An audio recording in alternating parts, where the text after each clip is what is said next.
21. Welcome everyone to episode 21.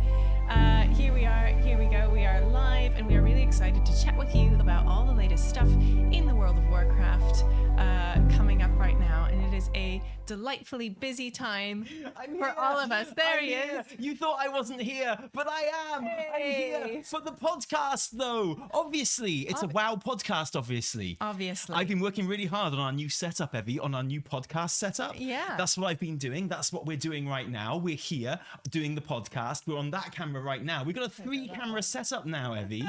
Make sure your mouth is nice and close to the microphone. Thank you. I'm going to place the mic a little bit closer to your mouth like you do when you're sitting at your Thanks, Tallie. Same quality of sound. Thanks. It's just I can't hunch over in front of my PC like I always do. What we can do is, before we started, we can put it close to your mouth this way, you see. So, like, there you go. Looks like good. magic. It's really good. Absolute like magic. My voice, see, this is definitely the kind of thing we should have done before we started. There we go. You said you wanted it closer. Now it's closer. I love it. So the next time, before we start the stream, and I go, hey, is everything okay? Do you need to check anything? Is like everything good? Go, no, I'd like my microphone a little bit closer to my face, and we'll do that. It's awesome. Thanks. So here we are. I can't see any comments. I can't see anything at all. I'm sweating because I was obviously working to get this setup done and started and everything like that. And as usual, Evie, it's not just you and me. Well, it is just you and me, but it's not just you and me on the camera like this. This is completely wasted on anyone who's listening to the stream. But obviously, we've got a you. Oh, very nice. Yeah, Hello. and we've got a me. Very no, we haven't. nice. Oh, it's all gone purple. Oh, it's gone purple, hasn't it? Literally out of just nowhere, it went purple. Oh, it just decided to do that. So, okay, right, we're just having this screen from now on. We haven't got a close-up of you, and we haven't got a close-up of me. That's okay. Because look, it's gone purple. It has. I know. A bit voidy, a little touch of the void. That's what happened. That's why I did that. But hey, we've got this lovely shot of us here. Why did I have to do that? I wish I hadn't done that. I wonder where the purple comes from. Who do you think could be behind that? Don't know.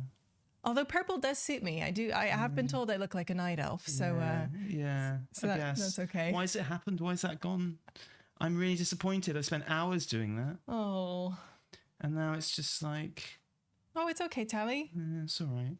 Maybe it'll unpurple itself at some point. It probably won't unpurple itself at some point. Usually what I have to do is I have to turn like this bit off, which is what I'm going to do. So there'll be no picture for a second. Okay. But that's okay because everyone's listening to this on the thing. Exactly. It's all right. And we are still here. So there is a lot of stuff going on right now. There's too much stuff going on, Evitel. There's too much stuff. There's too much WoW. We've been on holiday. We've been doing stuff. You know, there's so much. We haven't even done a podcast in like forever, Evie. I know, and so it's good to be back. I'm really excited to be chatting with you guys today. Stuff happening in WoW. We are doing some stuff. We have some exciting plans coming up as well. That we talk about WoW. Forget about our plan. Are you sure? Okay, Yeah. that we will be sharing with you soon. So one thing I want to talk about today definitely is the short story, most recent short story that came out, which that came out last week. That's old news, Evie. Yeah, but we haven't talked about it yet. No, do you know why? Because we haven't done any podcasts. No, we didn't exactly. do a podcast the week before we went on holiday, and then we went on holiday, and then we came back, and then we couldn't do another one then. So we're well behind. People don't even know what's going on. Look, there's your close up. There's my close up. What are you going to do with it? I'm going to do that. You can't. Not wasted. Our listeners cannot see what's happening, but those who are watching, I hope you can appreciate. Do you know what, listeners? If you can't see what's happening, count yourself lucky. Count yourself lucky you can't see this nonsense. I'm going to cut all of this out of the beginning of the audio, in fact. That's not a bad idea. That's what we're going to do. We can't cut it out of the video. I'm really, really sorry. But we're going to cut it all out of the beginning of the audio, and we're going to go straight to this bit instead. Sounds good. Hello, Internet. Okay, right. I'm going to cut all of this out of the beginning as well, and we're going to go straight to this. Hello, Internet. Welcome to a WoW podcast. Obviously, episode number 21. 21. I'm your host, Taliesin. And I'm Evitel. Hello. And this is the podcast. Welcome. We're back after 3 weeks, Evitel. It's been so long. Weeks. I'm amazed that even though we were away for so long, and even though like we're probably really out of practice with this and stuff, I'm just happy that we were able to just press the button and start the podcast without any problems, without any issues. Yeah. Live, instantaneously. just like that, like true professionals, like Yeah. the real pros we are. Exactly. And you know why? Because we're so experienced. Yep. And we've got a lot to talk about this week. What have we got to talk about, Evitel? We have got WoW news to catch up on. Yes. Oh, that's my favorite thing. Do you know what? When I start this podcast, I'm always like, what are we going to talk about this week? Our kitchen, probably. Yes. Our children, almost certainly. Yeah. You know, we might like snap at each other in like a married kind of way every now and then, because that's part of the charm, right? And if we're really lucky, if we're super duper lucky, we might be able to talk about some World of Warcraft, that video game that we love and that you play all of the time. All the time. Non-stop. What have you been doing this week? Exclusively. We're lucky to get you. Evie's going away for the weekend, so we won't see her in the weekly reset either. Sorry. This is all of your Evitel. Look, let's go close up. Let's get more Evitel. This is all you're going to get. No more. She's gone now. It's all me. Sorry about that. It's just is what it is. Continue. Yeah. No, it is what it is. Okay, so here's the thing. World of Warcraft, The War Within, the new World of Warcraft expansion, will launch in like a month. Less than a month. Well, pre-patch. Pre-patch will launch in less than a month. Exactly. Because we know that that is coming in July. And then in August, less than 2 months, well, just over 2 months away, on the 22nd, early access happens. Very exciting. Which obviously we have access to, and which obviously pretty much anyone who's bought or pre-ordered the expansion has access to on a certain level. Yes. And then the actual release date on the 26th. Yeah. Which I knew about in advance, and I had to keep secret because I was hired by Blizzard. You were. They finally paid me to do something, to make them a video. Overdue. That's what they did. They were like, yo, Tally, thanks for shilling us for free your entire life. Thanks for saying nice things about the game, even though, as everyone knows, it's absolute trash. It's not worth the paper it's written on. You know, you don't tell the truth. Those people that slag the game every day of their lives, they're the ones telling the truth. That's the real fucking commentary on this game. But thank you for being nice. And as a reward, here's a huge pile of money. Can you make us a video, please, dedicated to introducing new players to the game and returning players to the game in the Welcome to Azeroth bundle? And I was like, no, get out of here, Blizz. Yeah, I don't want your money. That's a massive conflict of interest. And then I thought, well, I have taken their money before to make the Welcome Home video at the beginning of Dragonflight. And it was good because I got to call Rathian a twink on an official Blizzard World of Warcraft Therefore, video, it's canon. which did not get edited. It is canon.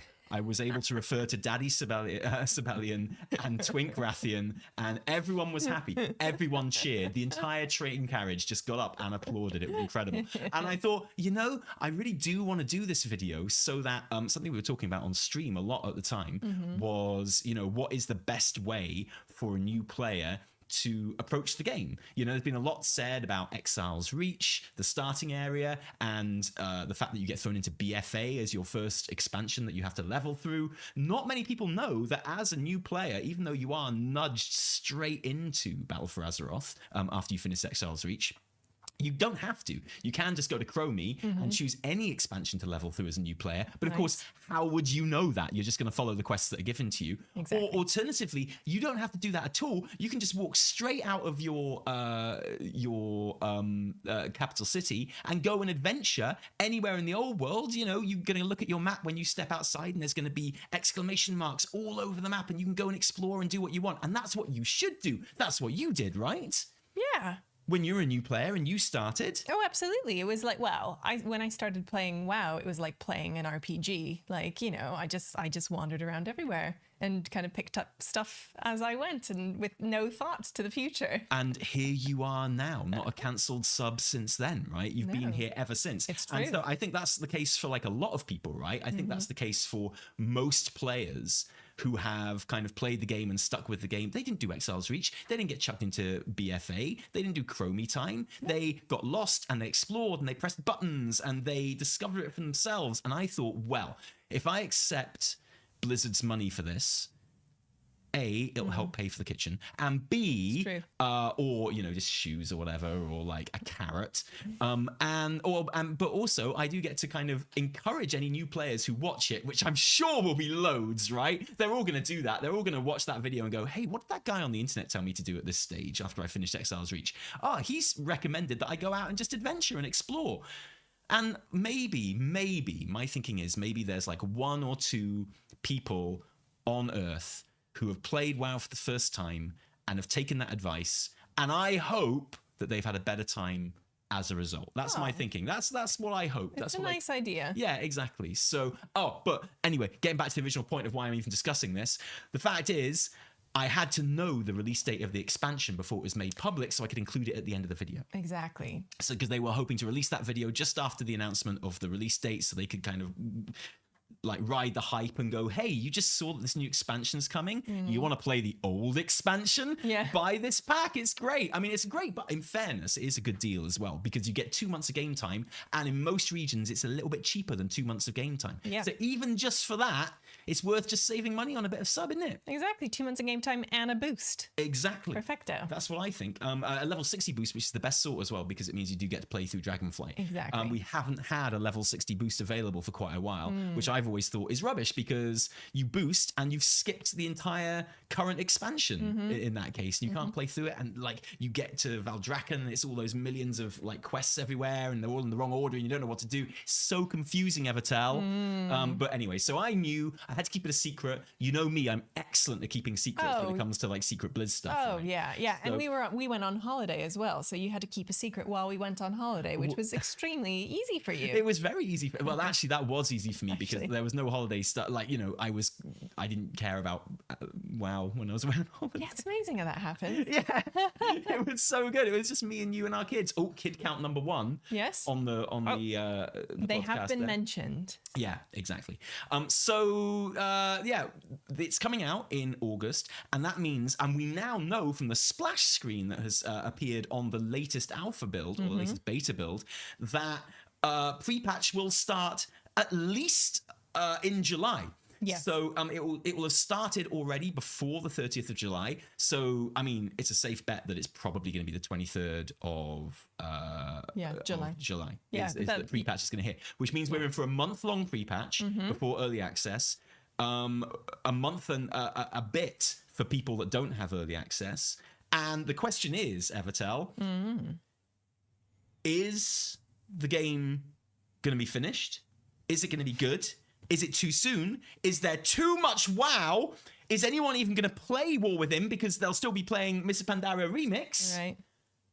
What do you think? Okay, that was 5 questions. That's so many questions. And also, did you read the short story? Because I didn't. Yes, I did. Thank goodness. The latest one, I loved the latest short story, actually. Well, I'm super excited to talk about it, but let's get the well, boring stuff out of the way first. No. I think we should start with that and move on to it because you can tell me all about it because I have not read it, and the reason I have not read it is because I was doing something else, and also when it appeared online, everyone told me on my stream that it appeared online. I didn't have time to read it there and then. And it's got a picture of Moira on the cover. And I like Moira. She's hip. She's cool. She's all right. But she's not, my favorite character. Yeah. And she's not a character like that gets me the most hype. Sure. I thought the story that's going to be released this week, which is clearly the one that's going to come out last, is Thrall with his son. That's what I thought it was going to be. But it wasn't. And I guess I was ready. I was prepared for Thrall. And I got Moira, and I think Anduin would be very happy with that situation because he's a dwarf man. He's not a dwarf man. He's a dwarf boy. He's a dwarf man. Yeah, in the same way that I'm an Evitel man. Correct answer. Right? Thank you. Exactly. But apparently it's a really good story. It's a really lovely story. Moira is on the cover, but so is Dagran in the background. Oh, I love Dagran. Yeah, our lovely little guy, just sitting in the back. I just want to say we are seeing some super chats come in. Yep. And thank you very much for that. Don't forget that we will come to our super chats at the end of the episode. We like to treat the end of each episode as a kind of a Q&A kind of thing, and address that.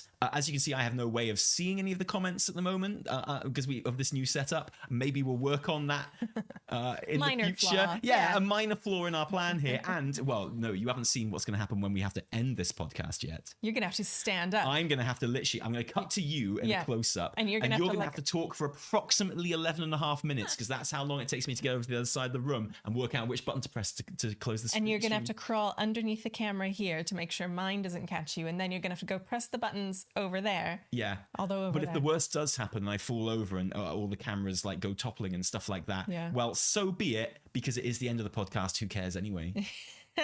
But thank you. If you do want to ask us something or address something that you don't think we're going to address, or if you've got a little question or a funny thing, please add a super chat and we will come to it at the end of the episode. But that's enough of that. That's enough of me. Gosh, I wish I'd had a drink of water before this episode started. That's why I've got a bottle of water right Can here. I have a sip Sally. of your Yeah, water of while you course. tell us all about Moira? Of course, Is that, you don't mind sharing water with me? No. That's wild. I know. Thanks so much. I know. I wouldn't do it with anyone else. Maybe my children. Yeah, that's nice, isn't it? Yeah, that's nice. cool.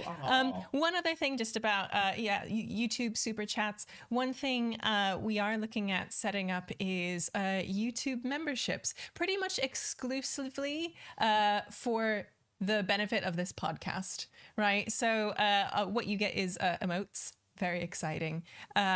And lovely little badges that pop up next to your name. Because we are no longer doing this kind of across YouTube and Twitch. So why not bring the Twitch flavor onto YouTube? That's my thinking. That's my thinking. We'll see how it goes. Well, so they get emotes? Is that what they get? You get emotes. Wow, that's cool. Yeah, we'll get some like YouTube specific emotes as well. My goodness. You get little badges next to your name according to how cool you are. I'm not allowed to touch the business side of this No. channel, so this is an Evitel decision, but I think it's a good all one. the biz. Your decisions usually turn out to be pretty good, so thanks, I'm Tally. happy with it, and we'll Thanks. go for it. Thanks. So that's something to look forward to. Right. So the short story, which came out recently, called "The Lilac and the Stone" by Catherine M. Valente. Oh, yeah, that's another thing, right? It's called The Lilac and the Stone, Mm-hmm. and that's a flower. It's like a girl story, isn't it? Oh, yeah. You know, It's definitely. And it's got Moira and Dagran, and they're both girls, aren't they? So Well, 'cause essentially, he likes reading and stuff, she- and like she basically describes him as a girl Oh, in the really? opening, yeah. Wow. And she so okay, shall sorry, we yeah, get no, into it? ignore me. I was just Yeah, being silly. yeah. When I interject and I say something stupid and obnoxious, just ignore me. Everyone else does. It's fine. This would be a very short podcast if I did that. That's only if we cut out all the obnoxious stuff, right? It's good that I can't see the comments, so I can't insult my chat. Yeah, in a deranged way. Exactly. So yeah, we this story by Catherine M. Valente, who I did not hear of before, but who is she's like a Hugo winner. She's a Nebula winner. What's a Hugo? Like the top tier kind of science fiction fantasy awards Nice. that you can win basically. And she's written novels and poetry. And I have to say, I am a tough customer.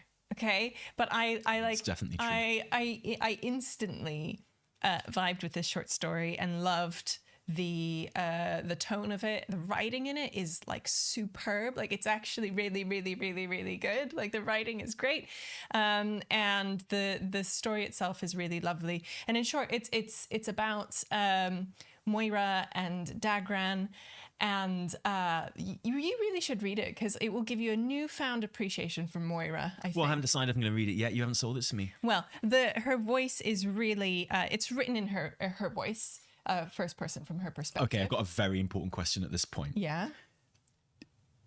Is it written in her voice like her voice is written in World of Warcraft? As in, does it have like fake Scottish? Is it a fake Scottish spelling? like spellings? Because that. No. Oh, thank God. No, because that would have been a deal breaker. I'm sorry. I don't care how many Hugos you've won. Babe, if you're going to write Moira with like a fake well Scottish written. accent, I just said it was well written. You didn't say it's well spelled. Like, hey man, it's good enough for Jane Austen. Jane Austen writes in accents all the time. For the common folk anyway. Yeah. And you know the folk from other countries. Oh, it's great. I love Jane Austen. Sorry, carry on.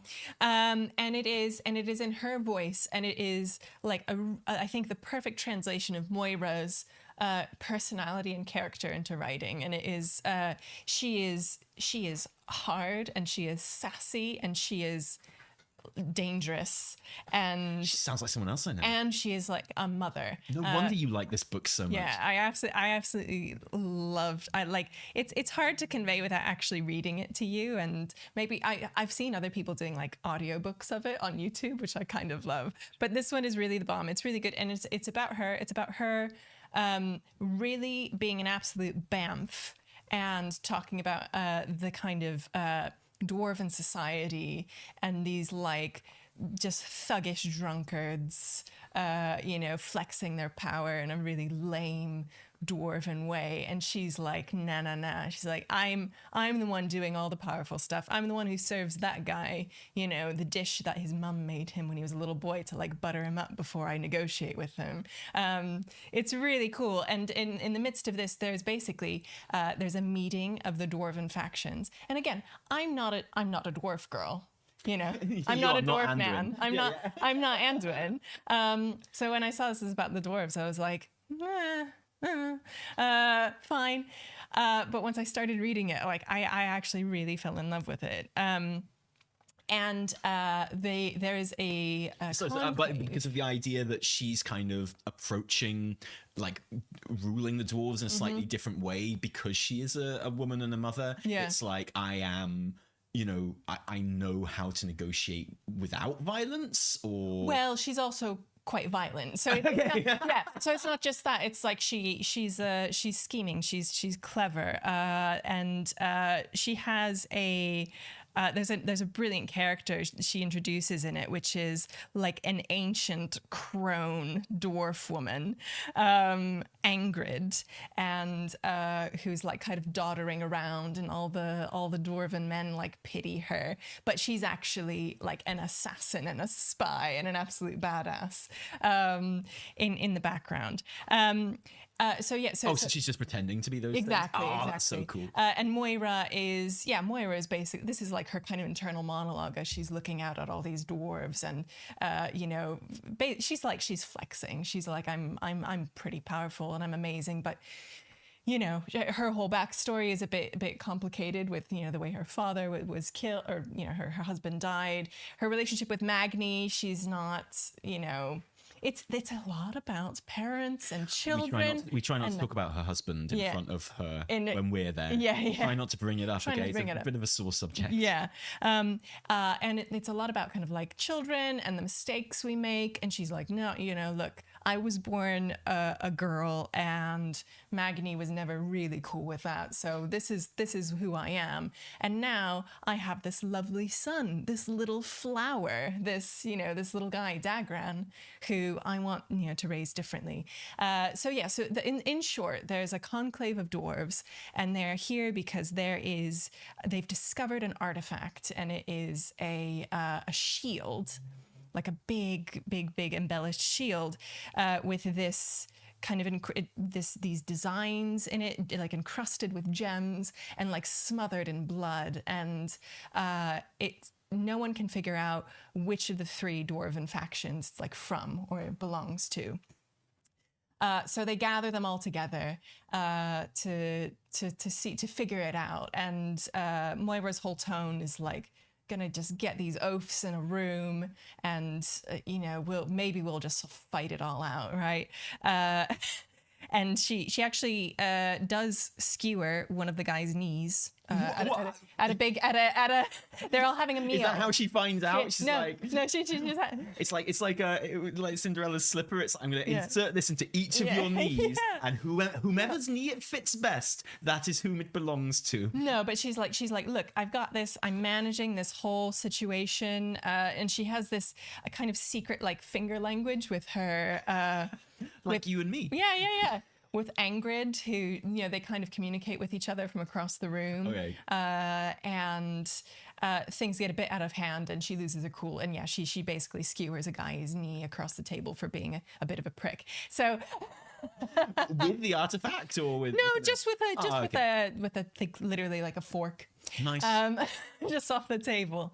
And while this is all going on, she's thinking about Dagran, and she's thinking about how he, it's time for him to step up. And Dagran, here's a fork. Yeah. Go and insert this in someone's knee. He's this. Yeah, he's different. He's gentle. He's a scholar, and so she's been teaching him, kind of what to do, and it is now his time basically to step up, make an appearance, and she has a talk with him about all of that, and he's like studiously going through manuscripts and books, and she's like, okay, it's time, and it's really, really nicely written. It's really gorgeous. And then the kind of culmination of the story is that he goes to address all of the dwarves. You know, he takes his place as Dagran. Yeah, Dagran goes to address the dwarves,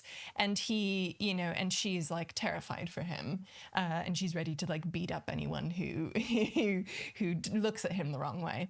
And he does what I would describe as the most wonderful bit of like art history, where he pulls out the shield and he shows all the dwarves, and he's like, now, dwarves, what does this lion and eagle together represent? And they're like, you know, it's a bit racist, maybe. No. I'm dwarfist. No. It's there's the, you know, some of them are described as like just absolute numbskulls or just brutes, right? So, yeah. You know, it's like their power is like brutish. So, and he's like, yeah, what does this represent? And he does this there's like a really amazing passage where, you know, as a former art historian person, I'm like, oh, this is what I used to do all the time. Where he, you know, he reads the shield and he's like, look, the griffin, the eagle and the lion are the symbol of the griffin, which they're two parts of the griffin, but they're separated. They're no longer a whole. There's a crumbling tower, and there's a chalice, like a dark iron chalice full of wine, but not of blood, and it's empty, and there is no one there. And basically he reads this whole thing, and he convinces all of the dwarven factions by reading this, by saying it's something that someone like himself made in the past to warn the dwarves of the dangers of not being unified and working together. And it is so well done. I was reading this, I was getting my nails done, and I was like, this is just really, it is like so well done. And throughout the whole thing, one thing that I love about it, there are these metaphors like of dwarves and the earth. Like Angrid is described as being older than magma, and the lilac and the stone is Moira kind of looks up into the corner, and she's kind of contemplating Dagran's future, and she sees a lilac growing, you know, even though they're deep underground, like out of the stone, like crackling through it and destroying, you know, the thing that it's holding on to, but managing to grow even in the darkness, and, you know, balancing hardness and softness. Anyway, like I say, I was like very impressed by this story and like the thought that went into it and the writing that like went into it. Highly recommend. I'm not going to keep going on about it because why not? This is an excellent book review. I'm enjoying this thoroughly. Oh, good. Yeah, I want themes. I want use of moon imagery. Oh, yeah. Metaphors are like so deep. Like they are very, very good. And of course, Dagran and but you know, and she's like, Dagran, how did you do this? He's like, well, I'm a member of the Explorers League. I'm a scholar, and and as he's giving this description of it, he finds this writing written around the shield, which no one can decipher, and he realizes that it's like all of the ancient dwarven factions. It's all of their scripts, but combined together. Right. And he deciphers it, and it says like, you be fools no more, and that's what it says all around it. And he says this like incantation, and the congealed blood on the shield like becomes liquid again and like runs down the shield. Ooh. Yeah, it's really good. And afterwards Moira was like, oh my god, wow. And he's like, yeah, well, all that about the shield is true, but I just added that little blood bit as a little bit of magic, just a bit of a showstopper there. Dick. Yeah, no, it's brilliant. And so it shows him. He's such a modern historian. No, exactly. It's just so it shows, and he steps up. He really steps up to the plate. He wears glasses, and that is described as an extremely undwarven thing to do. Yeah. To the point where like dwarves would rather be blind and knock into things. They're so proud that they wouldn't wear glasses, but he's someone who'll actually do it. So really wonderful characterizations, again, of like a WoW like race that I don't really, get into so much, but having read this, I was like, heck yeah. Dwarves are awesome. I mean, I've always, since Dagran emerged, I'm like, oh, he's Dagran good. is an absolute wonder as well. That's the thing. Do you wonder that, listening to that and listening to the way that you say the dwarves are kind of presented in general, like as a whole, as being quite brutish and being quite proud and being, which I think is fair in a generalization of dwarves in World of Warcraft. But I mean, also there's like a huge tradition of like archaeology and scholarship in dwarven society as well. Like Brand Bronzebeard is someone that we spend a lot of time with forever. Is that kind of acknowledged as well, or because, you know, just to kind of characterize them in a certain way? I get it, right? Because I'm Welsh, okay?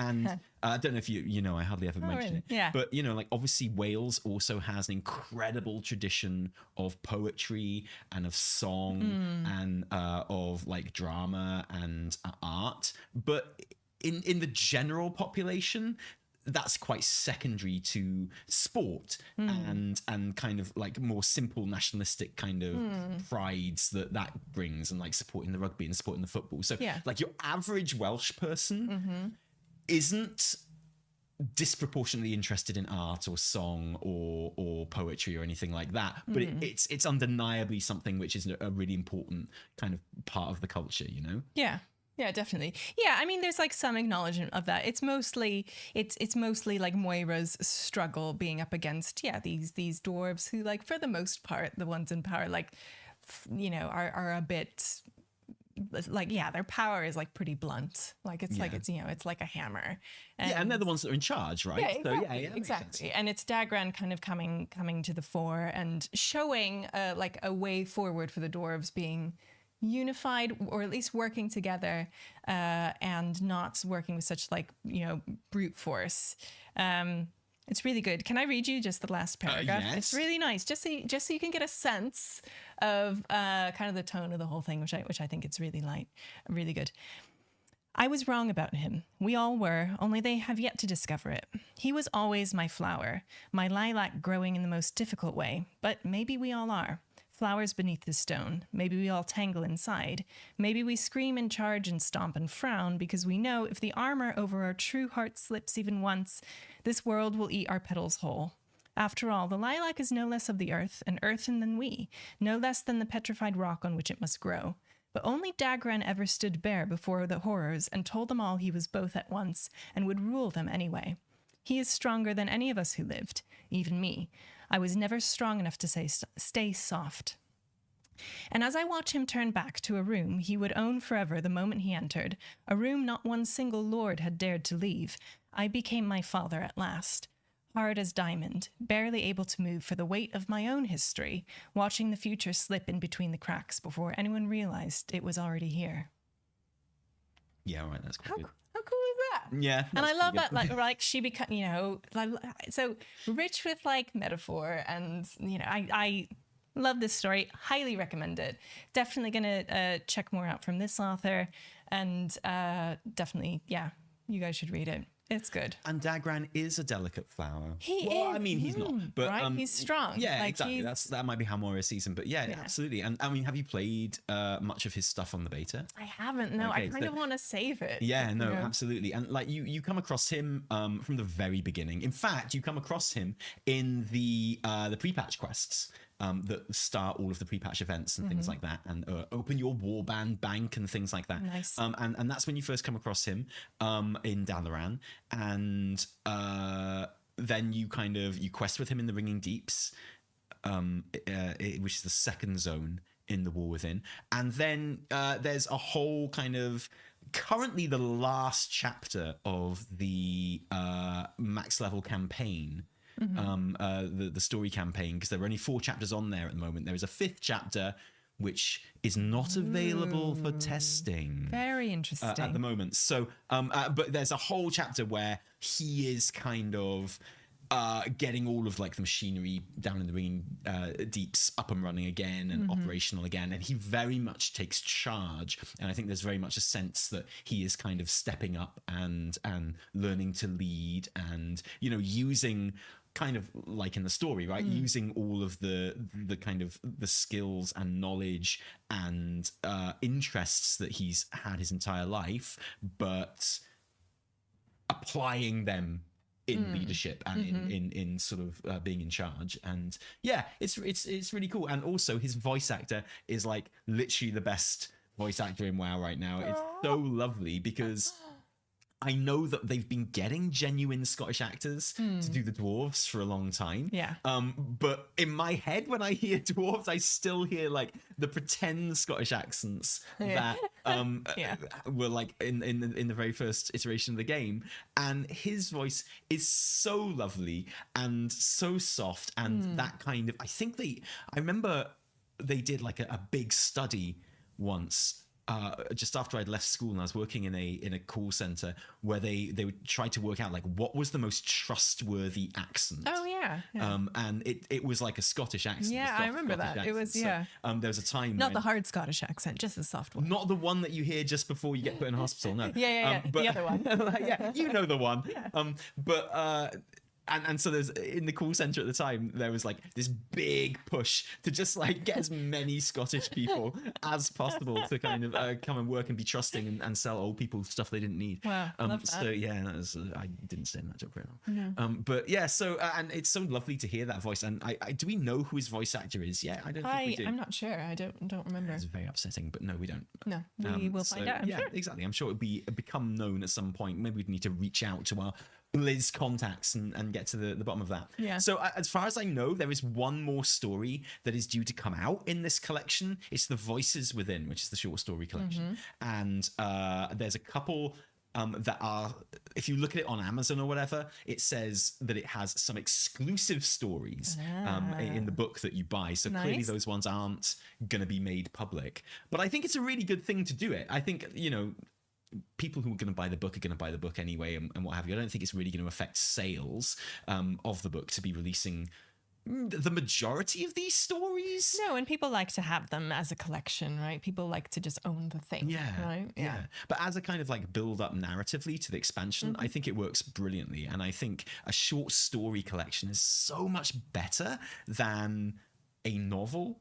Because you get that thing that you were just saying of like, I've never really had much time for dwarves or whatever, but this made me really get into it and what have you. And it's that thing of like, if you've got a novel, what that does is it has to tell a big story that is worth being told over a couple of hundred pages. It needs to, by necessity, kind of focus on a handful of characters, and those handful of characters are going to be from at most a handful of different kind of World of Warcraft cultures or what have you.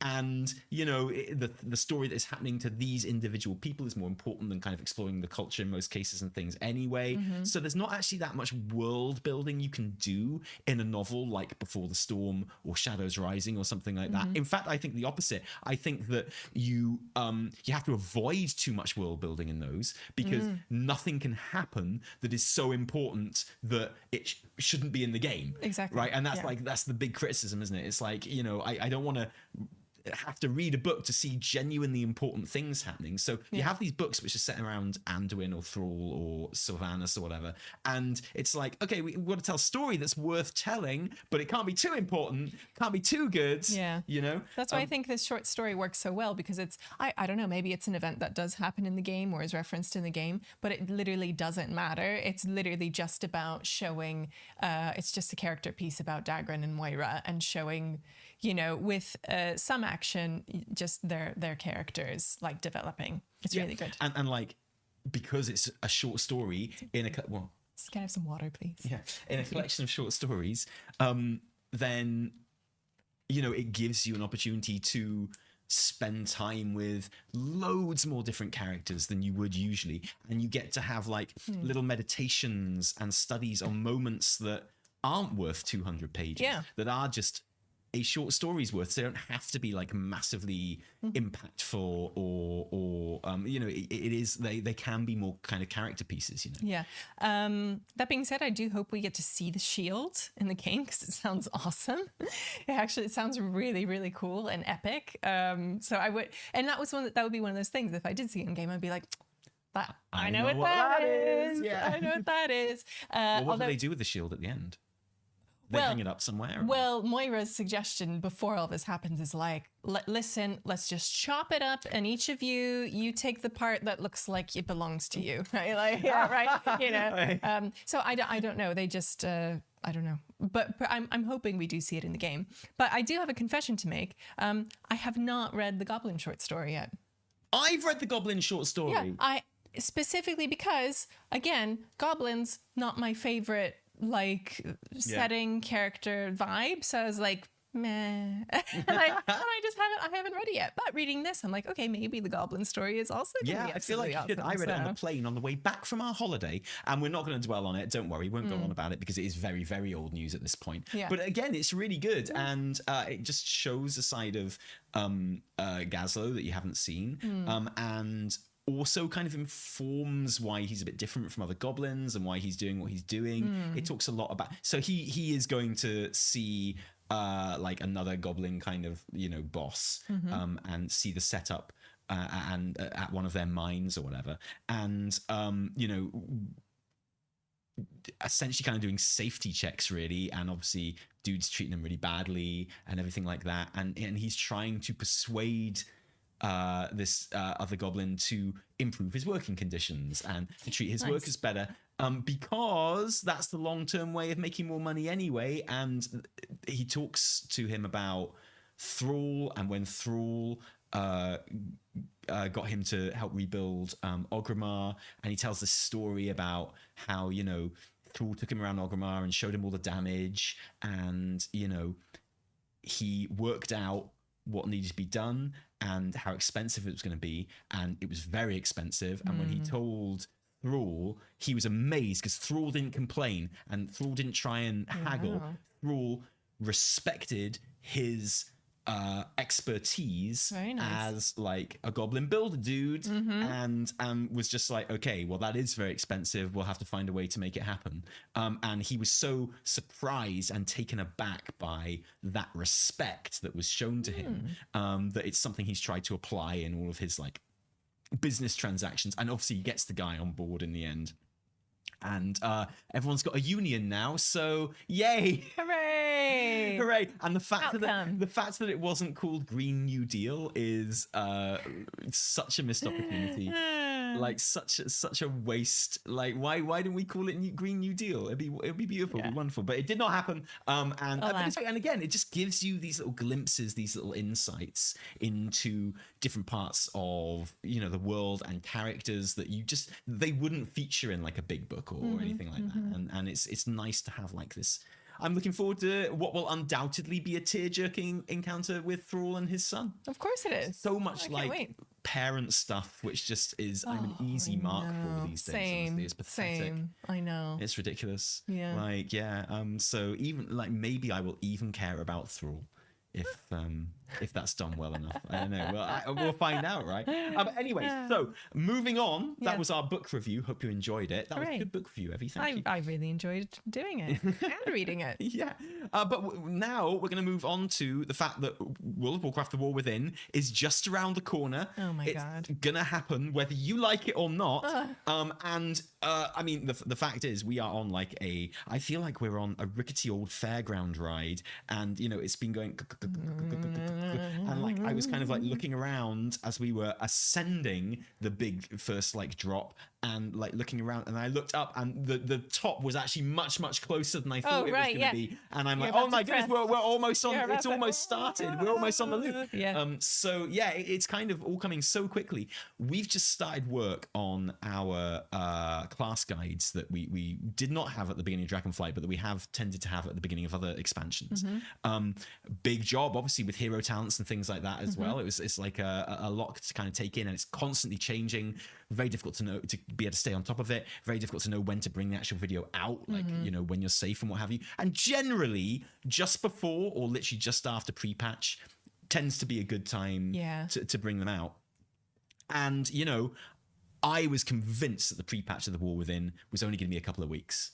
So knowing what I knew, that the release date was going to be in August the 20th, and, you know, if Early access is the 22nd. That's the release date. I don't care what anyone says. You're not paying to be early. You're paying not to be late. You know, if you're starting the game on the 26th, you're not starting it on the release date. You're late to the party. You're behind because you didn't pay enough money. Yeah, it's going to be quite strange. Like it's going to be weird doing, you know, big celebration streams and stuff for the early access, which is going to feel like the launch, and then you're going to have the launch, but most people will have already started. Yeah. And so I'm trying to imagine what the actual launch date is going to feel like. Because It's going to be very strange. It's going to be like massively anticlimactic. Yeah, and very if you don't mind me saying, I don't think this is a controversial opinion, the whole early access thing is absolute dog shit.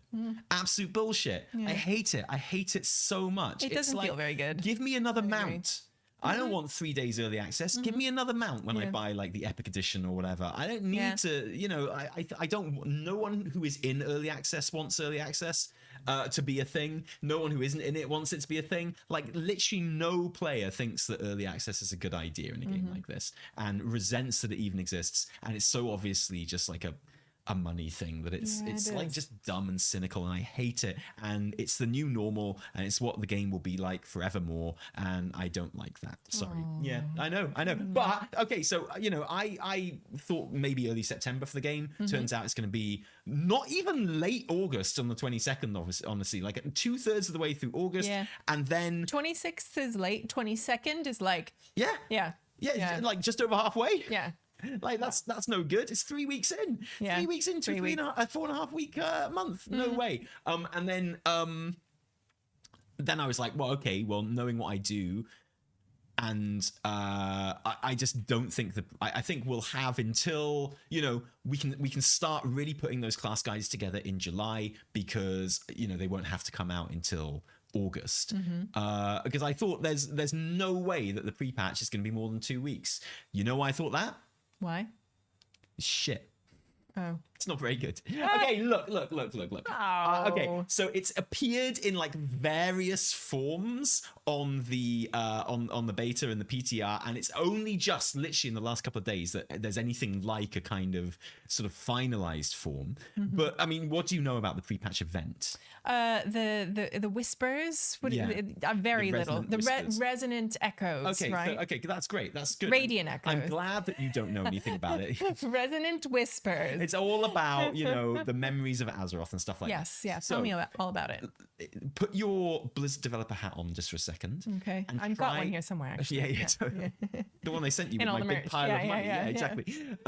Put on your Blizzard developer hat and just pretend for a second that you've been asked to design a pre-patch event, and you want to give them exactly what they want. Okay. So taking in mind everything that you know about like world events and like new world events and pre-patches and stuff like that, and you want to, you know, that's what they want. So having to give them exactly what they want.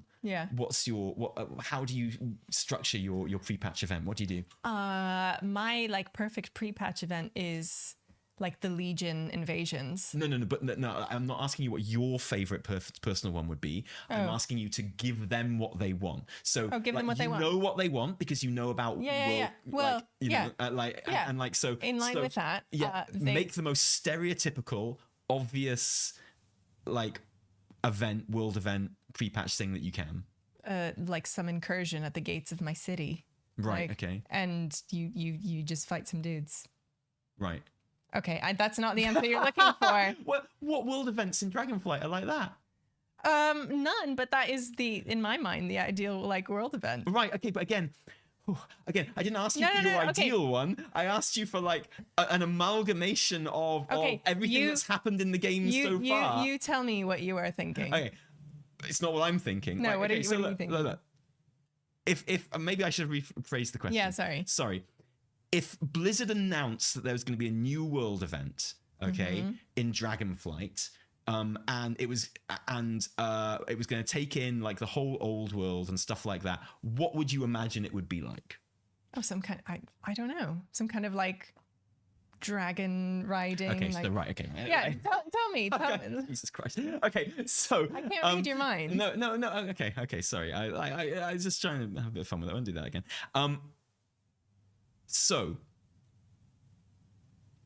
in my mind, if someone goes, there's a new WoW World event, it's exactly the same as all the other world events. What do you think it will be like? I would go, oh, there's probably like mobs spawning in a zone, and you go and you kill a bunch of mobs, and at some point after you've killed a certain amount of mobs, like a big mob comes. A big mob comes, there and you fight the big mob, and you kill it for like currency, which you use to buy catch-up gear. Okay, like, great. Yeah. Does that sound like you know, like exactly? Yeah. So like you got caught up a little bit on like what your ideal one would be. Yeah. Sorry, I misunderstood the question. You can't help like I thinking about what you want, right? That's, that's like that's the like base level. Yeah, that's what I was trying to convey. Was like, imagine the most base level like WoW event that you possibly could. But that's what the pre-patch is. So yeah. Oh, so that's what it is. Yeah, of course it is. Like if you hadn't guessed. That's fine. Look, mobs spawn. I fight them. Stronger mob spawns. Fight it with some other folks. Get catch up. Yeah. Get stuff that lets me get catch up gear. So there's a couple of quests that lead into it where like you get Dagran and something happens to Magni and you all get together, and then in the kind of like the portal room where you currently, it takes you to the Telgorus Rift or whatever, where the Void Elves are from the Darkheart quest that you did last patch. That's full of portals to the various zones that this will happen in. So you don't have to get there. There's portals there from Dalaran, and nice to get you spending a bit more time in Dalaran as well before the War Within starts. And with Khadgar as well. And the portal that and this is always up as well at the moment. I'm not sure if it will be when it goes live, but right now there's always one of these things happening. And the portal that leads to the zone where it's happening at the time will kind of light up and start to glow, and so you just go through that. Everyone else is in there as well. The mobs start spawning, you're killing the mobs. Up until like a couple of days ago, there was only about 3 mobs that would spawn, so it didn't really work. And you'll pick up a quest, and then it'll be like, kill the memory of Ragnaros or something like that. And that's a really cool thing about it, is they're all, the idea is that it's the memories of Azeroth, right? So it's like things that have happened to Azeroth.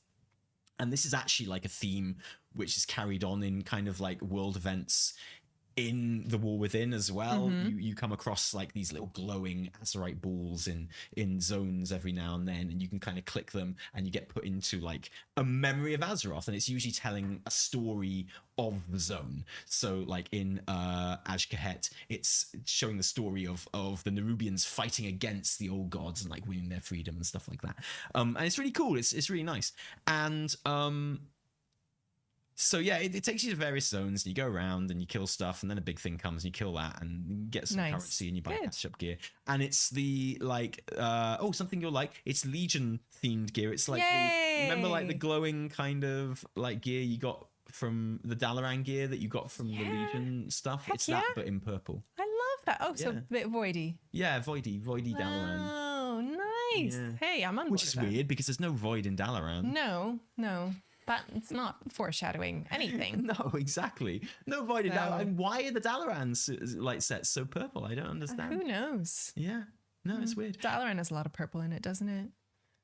I guess it does. Yeah. Not void. It's got this like arcane purple. Yeah, I know the one you're talking about. Yeah. Anyway, so yeah, it's not like a great pre-patch event. So like the Legion one that you brought up as an all-time classic, that was great. Loved that. Big stomping Legion dudes like coming to crush you. Yeah. And you're like at the, where was it even? It was it was in, again, just various like zones. Yeah, but it was like at kind of, at a threshold, like approaching. I just felt it was really, really cool. Maybe it's just it felt good then, and I know now that formula has been like overused, but that one will always stick in my memory as just a really good one. Yeah, and it was a really good one. And one of the reasons it was so good was because it felt like an invasion was really starting. Like it felt huge. There were like effects everywhere. The closest thing I can think to compare it to would be like suffusion camps.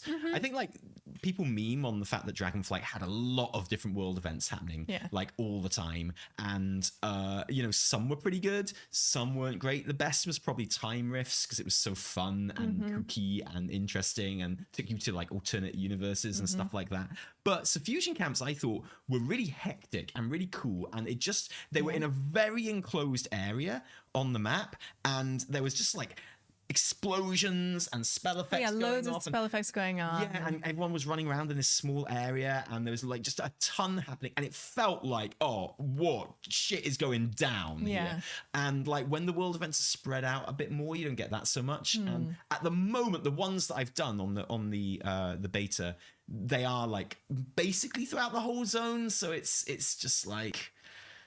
And you can kind of like farm the mobs there when just for this currency at very low levels and stuff that. So it is what it is. The other thing about the Legion ones, of course, was that it was an amazing way to level up characters too. Yes, I did tons of all. Which was unusual at the time. Like now, there's a billion ways to level up characters really, really easily. But back then, it was kind of new and exciting. It was like, oh my god, have you seen what they've done? They've let you level up really, really quickly. This is like, we need to get on this shit, man. Yeah, like, and go for it. So yeah, that was super exciting. But this one, it just feels. You know how like the Dragonflight one did with can you remember the Dragonflight one? No. No, I actually can't remember the Dragonflight one. It was like elemental kind of invasions, and can't remember the exact details, but generally what would happen is there would be some elemental invasions that would spawn in a zone. You'd go to the zone, there would be mobs to kill, and after a while of killing mobs, a big one would spawn, and then you'd kill that and collect currency mostly for catch-up gear. Oh yeah. And it just felt a bit tired and a bit kind of tacked on, and the lag was horrendous. And it just it was a bit.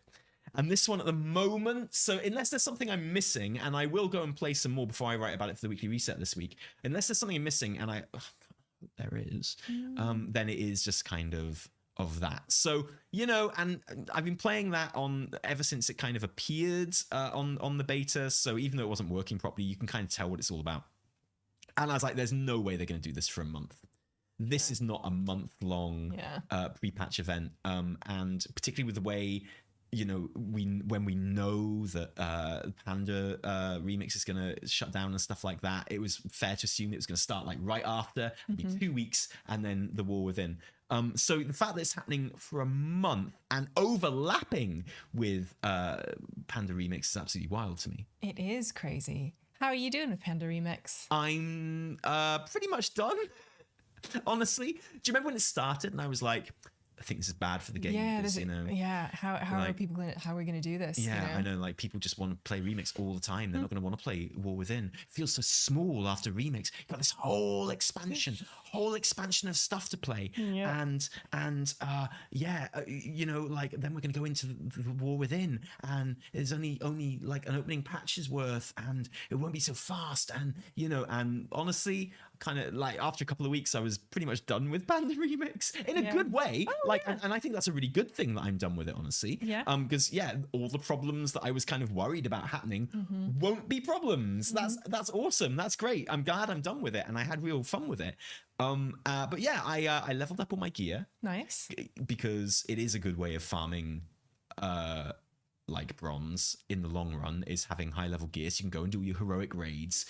Like now, if I log on, which I don't every day, I will pick up my dailies. I'll go and do a heroic run of Throne of Thunder, a heroic run of Heart of Fear, and like just do maybe a dungeon and a scenario on Group Finder LFR, just to get like the daily gold bronze reward from it. And that's it. That'll get you like 40,000 bronze at the moment, especially after the buff from last week. Yeah, it's which is absolutely crazy. wild. Yeah. So I've maxed out my gear.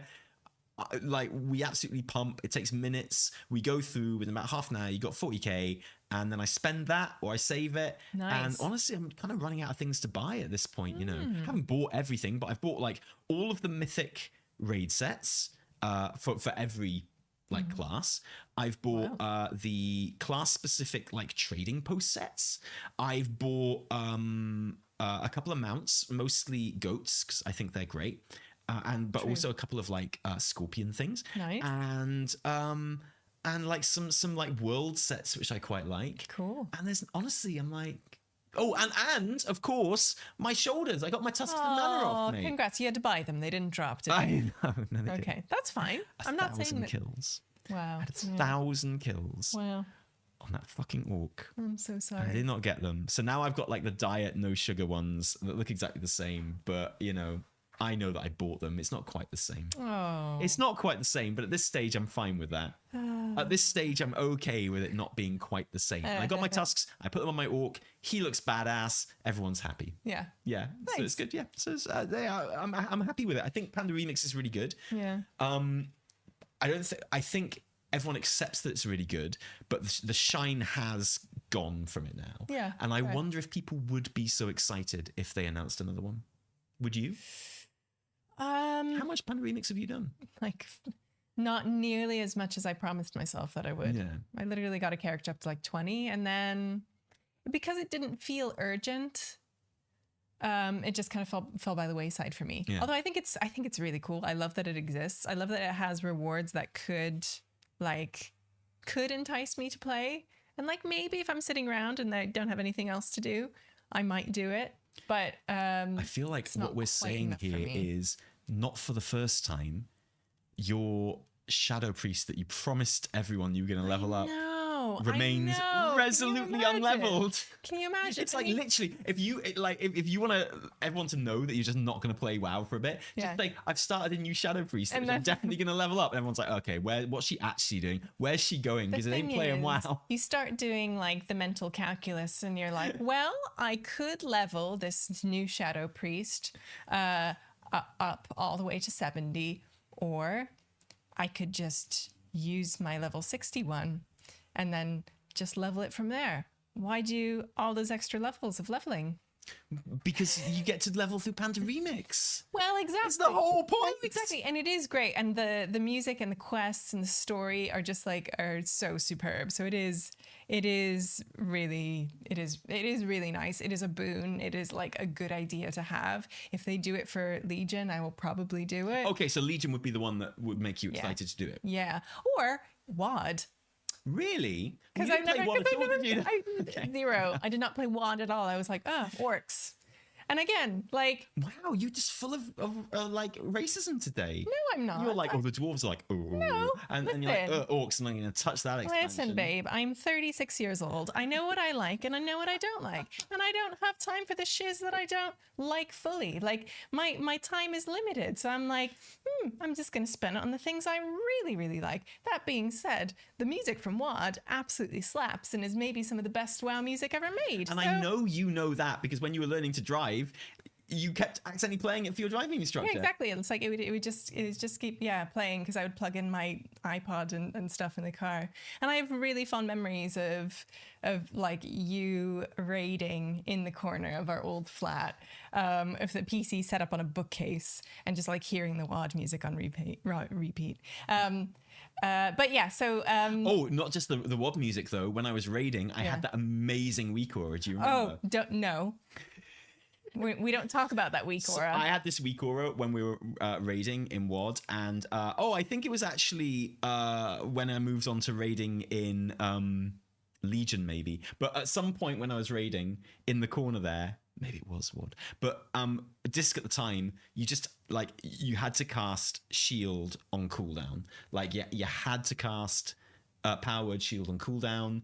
Like you had to be doing it all the time. It's just like whatever happens, that's the button you want to press. The second is of cooldown, you want to be like casting it on someone. That's what you have to do.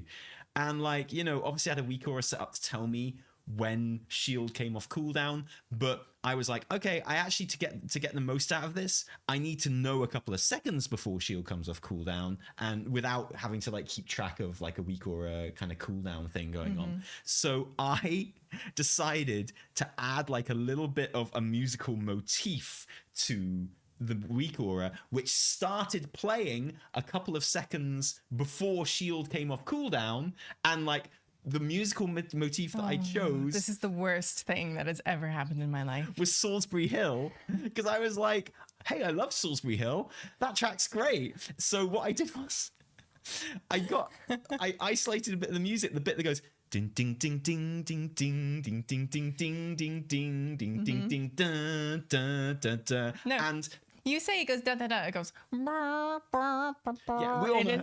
Yeah, exactly. No, we don't all know how it goes. Some people do I not think I know just how did it an goes. amazing impression. Ding ding ding ding ding ding ding ding ding ding ding ding ding, like that. And that's a little bit of music that I had. And the idea was it would start playing. Yeah. And I turned WoW into a rhythm game because shield would come off cooldown when it got to the da da da da. So it'd start playing with it. Ding ding ding ding da da da da da. Press Yeah, so shield you're right now, like that. And it was like, it was great. So it was like I was like, and it just obviously shield isn't on a very long cooldown. It's like, you know, like 8 seconds or something. So it would just be constantly, and I'd be on raiding and be like dun dun dun da da da da da da. Press shield right now. You know what? I take it back. I'm never playing WOD because I'm always going to associate it with. I think that was actually Legion. I feel like it was maybe Nighthold or something. I don't know. But yeah, it was. Yeah. It gave me so much pleasure. And then, honestly, the only reason I changed was because Shield changed a little bit. And like, yeah, it was. You didn't use it in quite the same way anymore. And sad times. That macro long gone. That week or long R.I.P. gone. Yeah, definitely. R.I.P. But yeah, so I know you love it, and so every time I listen to Salisbury Hill now, I am transported back to like sitting in the corner of that first 1-bedroom flat that we shared together, and sort of like raiding in the corner. Dun, dun, dun, dun, dun, dun, dun, dun, press shield right now. So good. I highly recommend doing it. Honestly, like if there's an ability that you have to use on cooldown, highly recommend turning WoW into. You could have different little bits of tune and music for different abilities. You could actually turn WoW into like a proper hi-fi-esque rhythm game. Hi-Fi Rush rhythm game by which ability you have to press next because that little tune has started playing and there's a bit in the music where you have to press it and it's like New class. What little sip of music would you have for your, I don't know, like what's a hunter ability that you use on cooldown, like fucking barrage or something? Barrage? No, you only use that on pull, sorry. But or two pull. No, and well, I'm Beastmaster now. Oh right, so, sure. Just Okay, sorry, you're right. Kill command, but yeah, no. What snippet of music would you use? What I would use? For a hunter. Yeah, for like a hunter ability that you use relatively often, and it's got to have like. Wait, hold on. This is an extremely complicated. Yeah, well, I'm buying you time to think about it. No. I can't come off. Okay, right now. It's got to have like a little bit of music. Come back to me. Leading you in, and then it's got to have a moment where you hit the thing. Okay. But the music's got to still be happening. Come back to me next episode because my brain doesn't work in that way. But you're a musical person. Yeah. Yeah. Okay, how about... Okay, I've got a suggestion for you. Oh, okay. I'm suggesting one for you. Like a cooldown that only happens like every 2 minutes. A 2-minute cooldown. Like Rush or something like that, I guess. Like that you'd use on cooldown every 2 minutes. And then the music is like literally 2 minutes long. And it plays throughout the entire cooldown, and there's a bit of the music which you hit. May I suggest that Beethoven piece from, is it the 6th Symphony? The 7th? Yeah, 7th Symphony. Yeah. Do do do do do do do do do do do do do do do do do do do Yeah, like just 2 minutes. 2 minutes of that, Yeah, and then you hit the ability when vibing, it really kicks in. It goes ba ba ba ba ba ba, and you'll be in tears. You'll be remembering all your favorite movies like Amadeus and stuff. You'll be like, ah. Excuse me, remembering my favorite movies like Amadeus, your favorite movie. You talk about how much you love Amadeus all the time. Jesus. It's like any conversation about your favorite movie or book. I was like the other day, I was like, "What's your favorite book?" And you were like, "I don't want to talk about my favorite, but like, let me tell you about my favorite movie, Amadeus, my favorite movie, so good." My favorite bit of Amadeus, the bit where it goes do do do do do like that.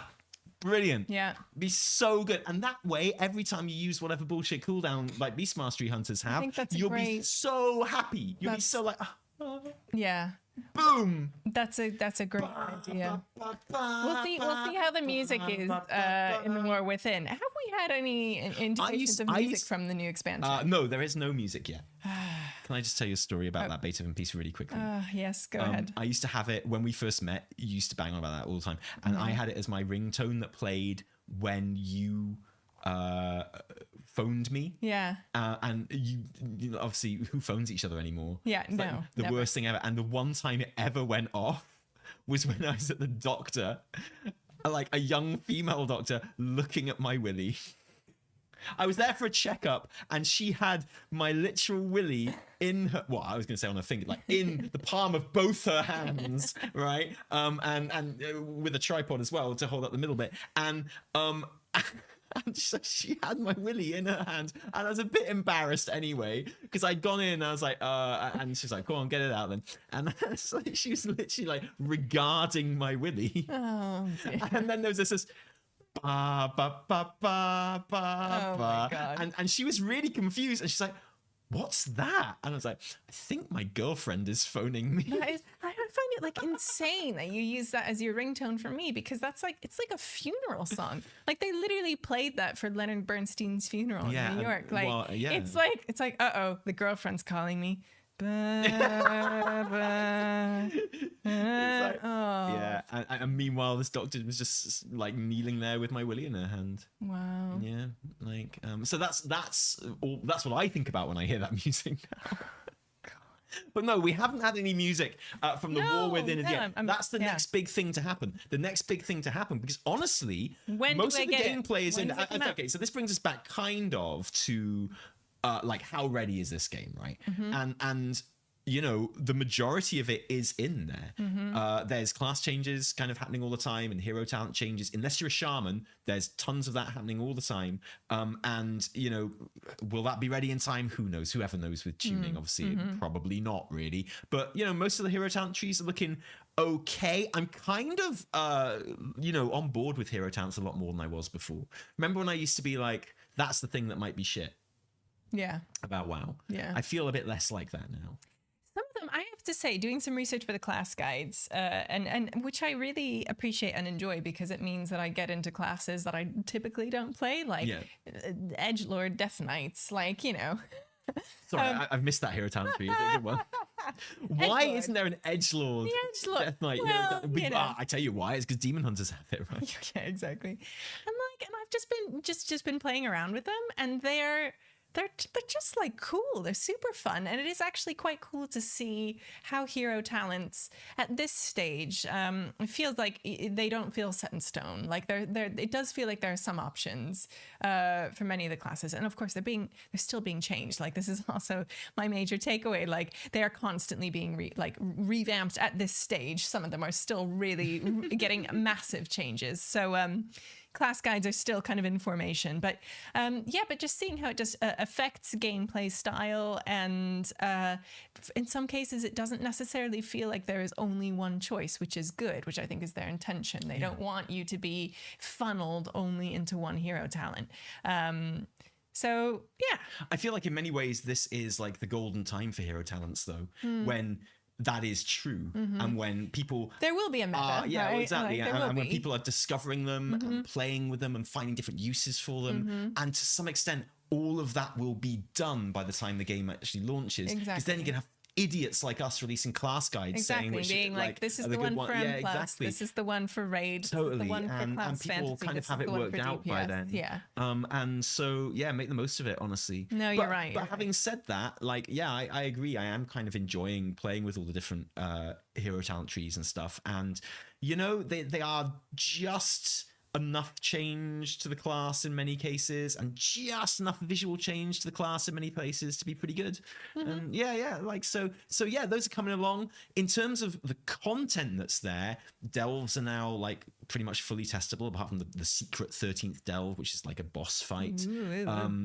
Which, you know, has been compared to Mage Tower. Do you remember when we had that interview with we had an interview with, I think, Ian, and like when we went to the summit and we had the Zoom interview with him and like a bunch of other creators. Yeah. And he was like, yeah, the 13th delve, it's very challenging.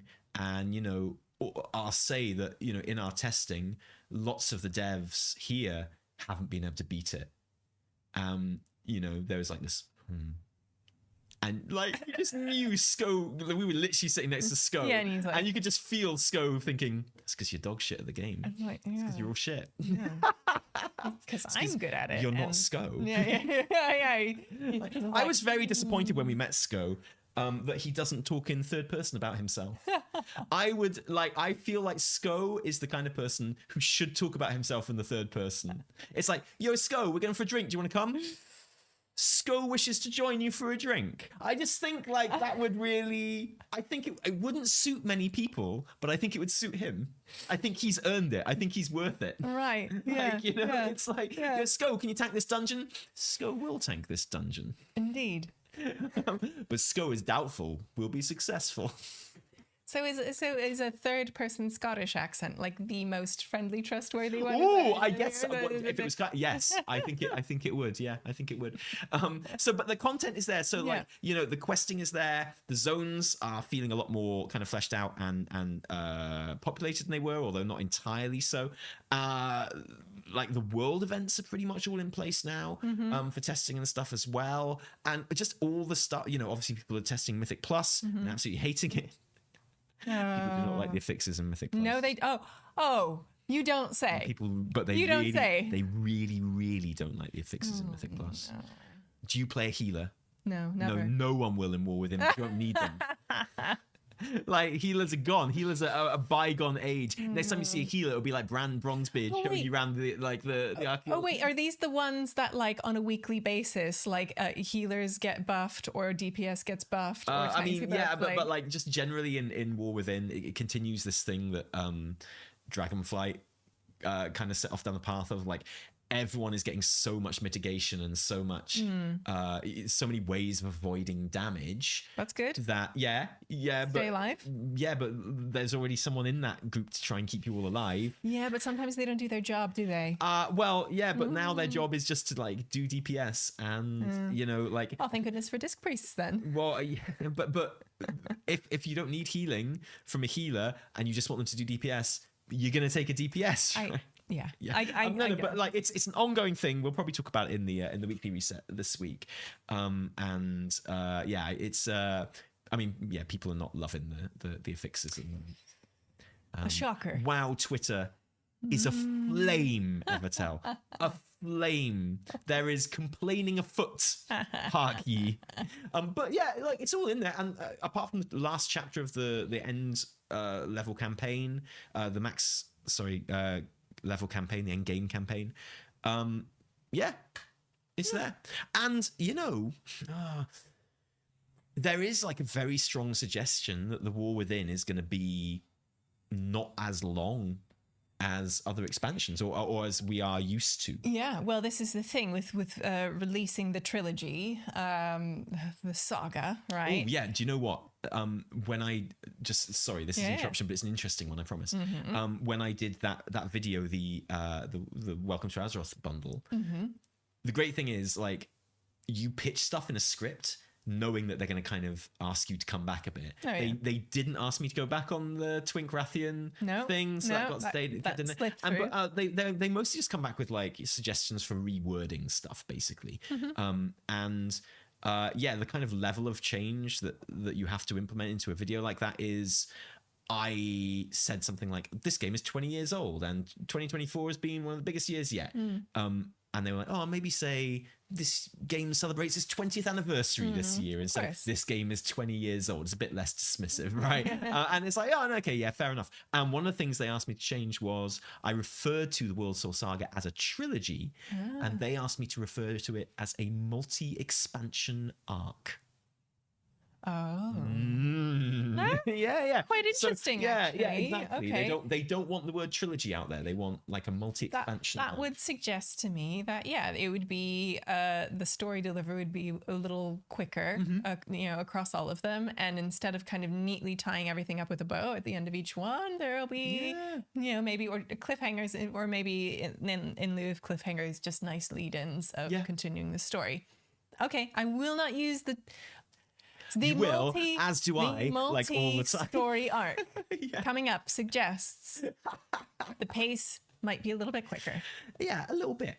I think so. And if the very quick release schedule of War Within is anything to go by, as in, it is coming a bit earlier than everyone expected, and it could be that they are planning on slightly shorter patches. My suspicion is that patches will be the normal kind of length. We'll get a roadmap just after release, like we did with Dragonflight. Excuse me.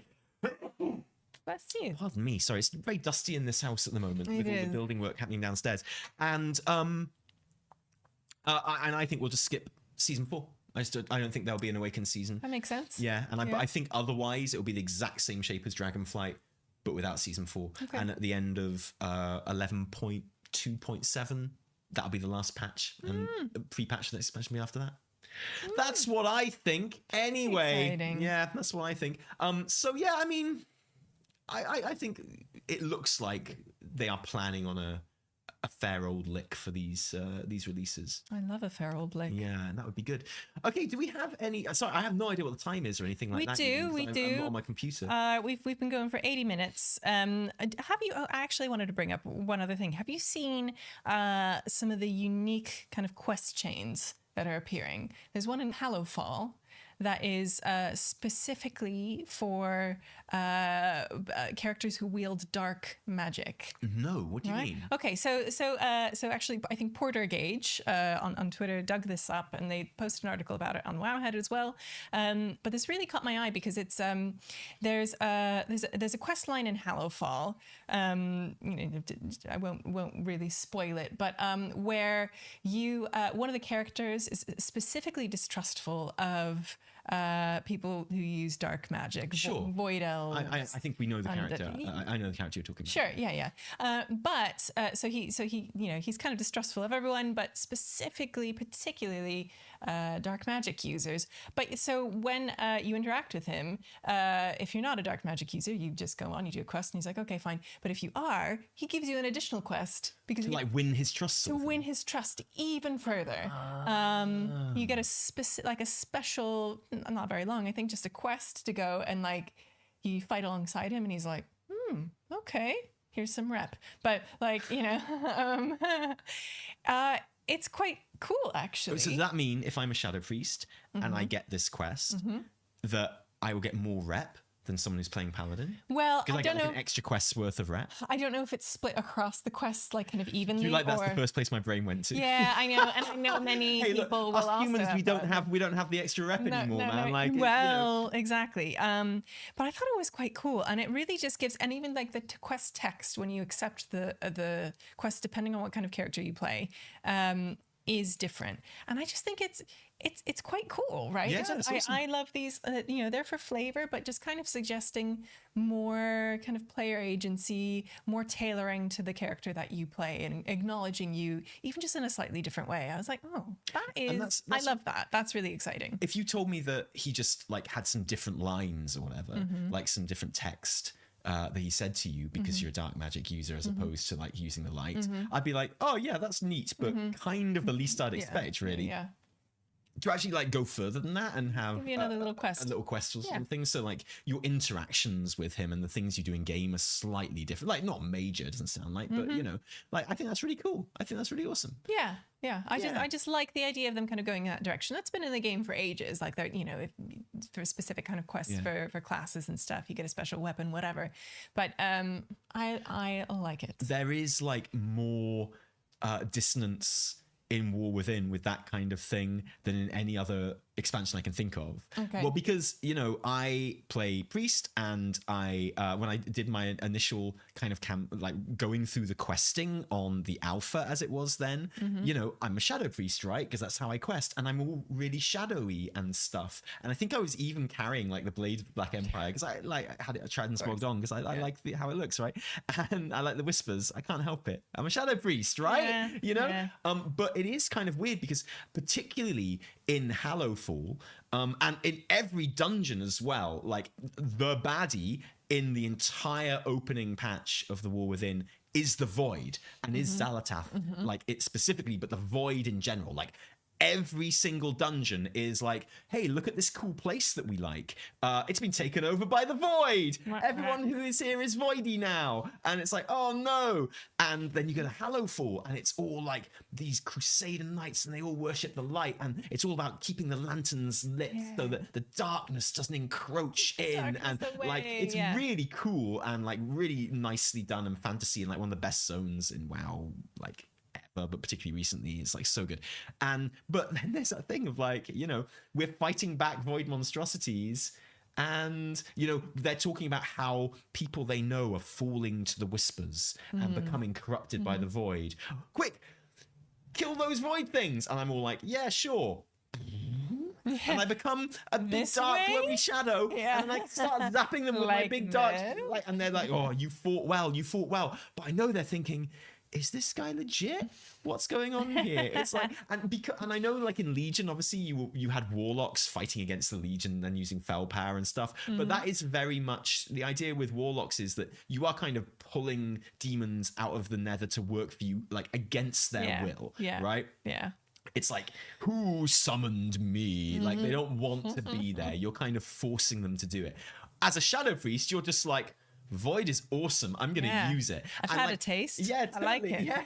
And it's like, you are the guy that they're warning you about. They've just spent like an entire quest going, yeah, I had these friends and they all fell to the void, and they were like, you know, we should be embracing this power, and now we have to go and kill them. Are you going to come and help us kill them? And I'm like, yeah, sure, flame on. And it's just like, you do get a bit of side eye. So I think it is kind of vital that they have that kind of those different options. And the fact that, yeah, Arathi are going to be incredibly fucking suspicious of you. Yeah. If you are like a Shadow Priest or something, Yeah, right? it's good that they acknowledge that. Yeah, at the very least. And I love the idea of like having little quests and stuff which are unique and stuff like that. I wonder if we'll ever have anything as detailed as like the Sylvanas Loyalist quests ever again. Right. Yeah, I know what you mean. Now, here's the question for Shadow Priests.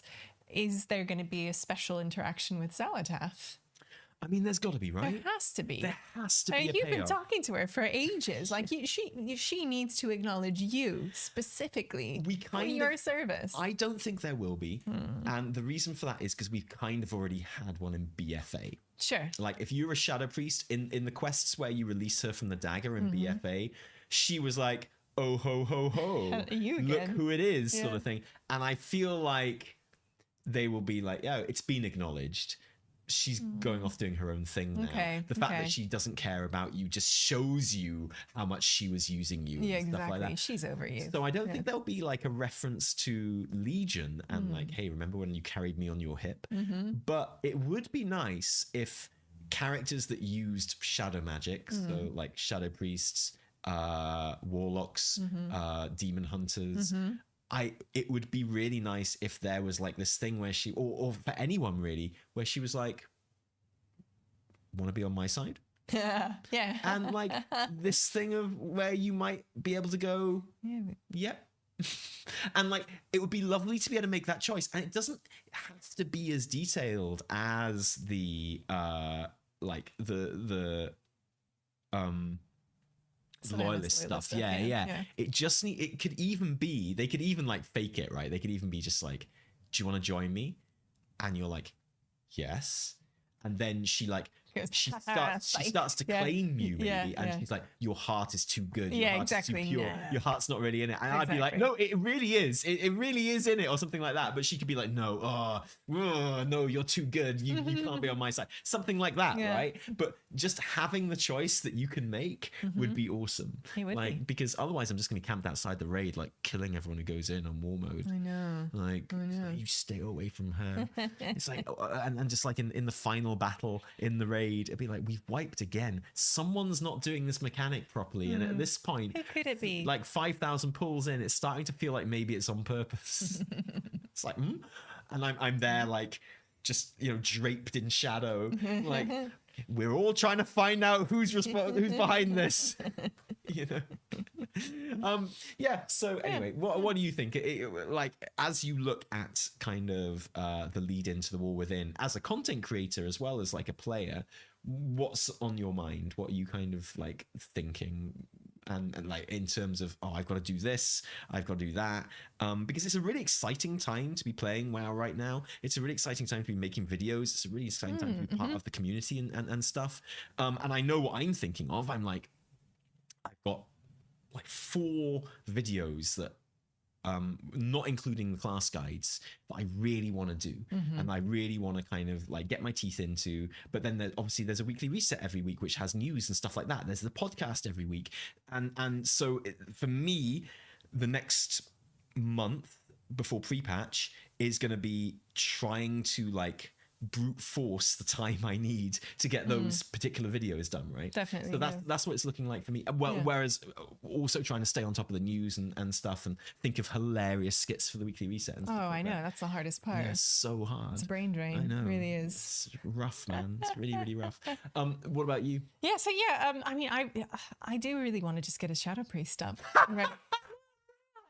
I just think it would feel wrong going into this expansion without a max level Shadow Priest. No, we can't. No, I can't. You've broken my heart too many times. I cannot allow myself to be duped again. I can't put my heart on the line for your Shadow Priest once again, just to have it cast aside, thrown away. I'm sorry. No, I can't do it. No, I'm sorry. I believe you. I believe you, but I will believe it when I see it. Okay, fine. I believe that you think that you're going to level up Shadow. Yeah. Oh, I definitely think. I know you believe. Yeah, that makes sense. So that putting a lot of work into the class guides as well, which is really fun, and just kind of wrapping my head around all the classes and rotations and the hero talents, and fiddling with that. There's just a lot on in the next month, and then after that, we might be getting up to some exciting things in August. Oh, that is not what I was leading into, but you're absolutely right. Yeah. No, so of course the game's going to be launching on the 26th, and well, it's going to be launching on the 22nd. Let's be real. But which aligns very interestingly with Gamescom. Well, I mean, that's a shame, isn't it? Because we've never been to Gamescom, and I wouldn't mind going, but we're not going to go when it clashes literally to the day when early access goes live for the popular video game World of Warcraft that we're best known for covering, right? Yeah, but what if we could somehow combine these two things? And you've lost me, Evie. How are we going to do that? What if we did something kind of live at or during Gamescom? You know, we could just be nearby and do a little stream. We could do one of these. I don't know. So I think it would be cool if we could find a way to get to Gamescom, which we've always wanted to do anyway, and then maybe have a little celebration in Germany. When I say celebration, it's going to be the two of us. As much as I would love to throw a party. It sounds like you're telling me that we're going to Gamescom. I think we are going to go to Gamescom. Okay, so we're going to Gamescom. Officially, like, we're going to be there. Yeah, we'll be there. At Gamescom. We will hopefully be able to stream from Gamescom as well. So we are going for our creator passes. Yeah. So we will be able to like stream the early access War Within when that goes live. We're planning on, because it's like midnight in the EU when it goes live for early access. Yes. We can do it from our hotel room. Maybe we can find an off-site place as well. And at the moment, it looks like, no promises, but it looks like we might be able to bag ourselves a little space on the convention floor as well. Ooh. Now, you know that I refuse to go to a convention unless we can have like a T&E like live episode shoot, right? It's true. And I love going to BlizzCon and doing the live weekly resets. Those obviously are scripted. Yeah. And I won't have time to put that together probably.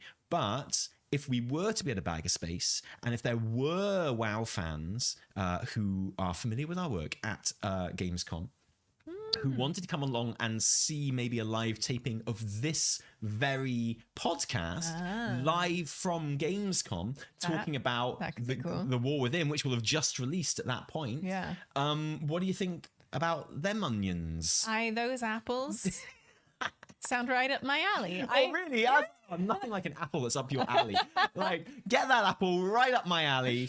Just like really, really get in there with that apple. Yeah, just so details pending, but yeah, I think you can expect to see us at Gamescom in some shape or form.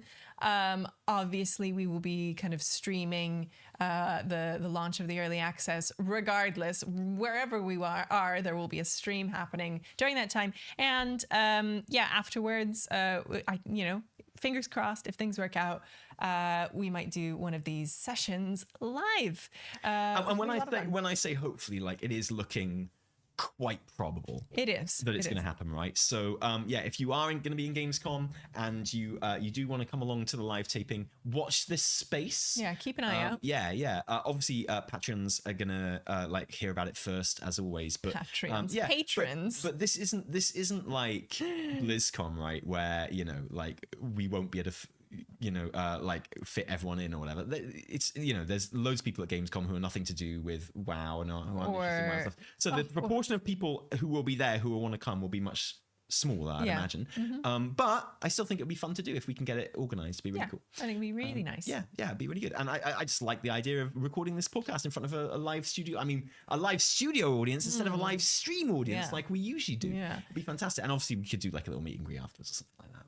It could be fun. So I don't have a set date for that yet because Gamescom spans like 5 days. So we'll figure that out. But watch the space, watch our kind of Twitter and videos and stuff, and we will keep you updated on that. And then our plan is to be back here for the 26th. The launch. The launch. We will be back here in this office. Another 11 p.m. launch party stream. Oh yeah, get your tuxedo out. Yeah, going to be a lot of those. Be awesome. Okay, cool. That sounds good. That sounds like a lot of fun. Do we have any super chats? We do, super chatters. So let's have a look for questions that have come through. Ryan Kennedy, thank you so much. In Midnight, we know we're going to Kel'Thalas in 12.0, but where do you think we're going in the patches of that expansion? I feel like a lot has been made about the reunification of the elves in Midnight, right? So I feel like maybe a focus on each kind of like elven race, as it were, could work in some way, but I got the feeling that would probably happen in like the leveling.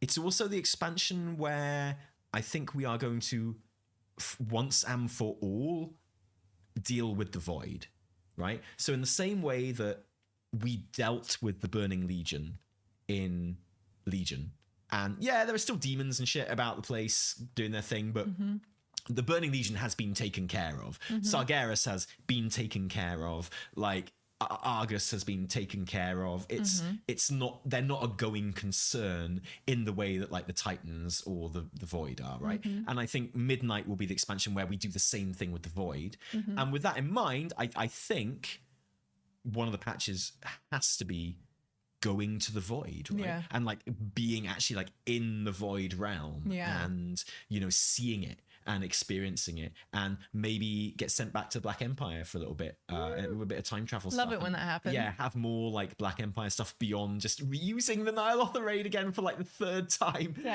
Which I love, by the way. I'm like totally into that. I know, but it is every time it's like, it's so this place. I guess I would guess like very voidy stuff. and like a patch kind of within the realm of the void somehow. And I hope they do it well. I hope they do it like justice, because they don't always with void stuff, but they sometimes do, and there's so much potential. It's like... and it feels like there's just, I mean, the void elves have Telogris Rift or whatever, but I feel like the void elves just need a space. They need a place to be themselves. And at the minute, like, they're lacking that. Yeah, I hear you. You know, Telogris Rift is fun though. Oh, I love it. Oh, I love being sent back. So that would be my guess, like very void themed stuff. And I'd be very surprised if Sylvanas doesn't come back for that.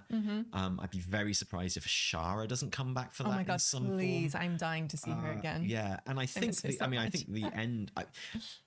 Like, it's been said that the expansion will climax with us defending the Sunwell, right, from a void attacks. So maybe we go to the void to try and shut it down and try and stop it, and like they come through that way, and like we actually unwittingly invite more of an invasion. I don't know. But yeah, we got to go to the void at some point, surely.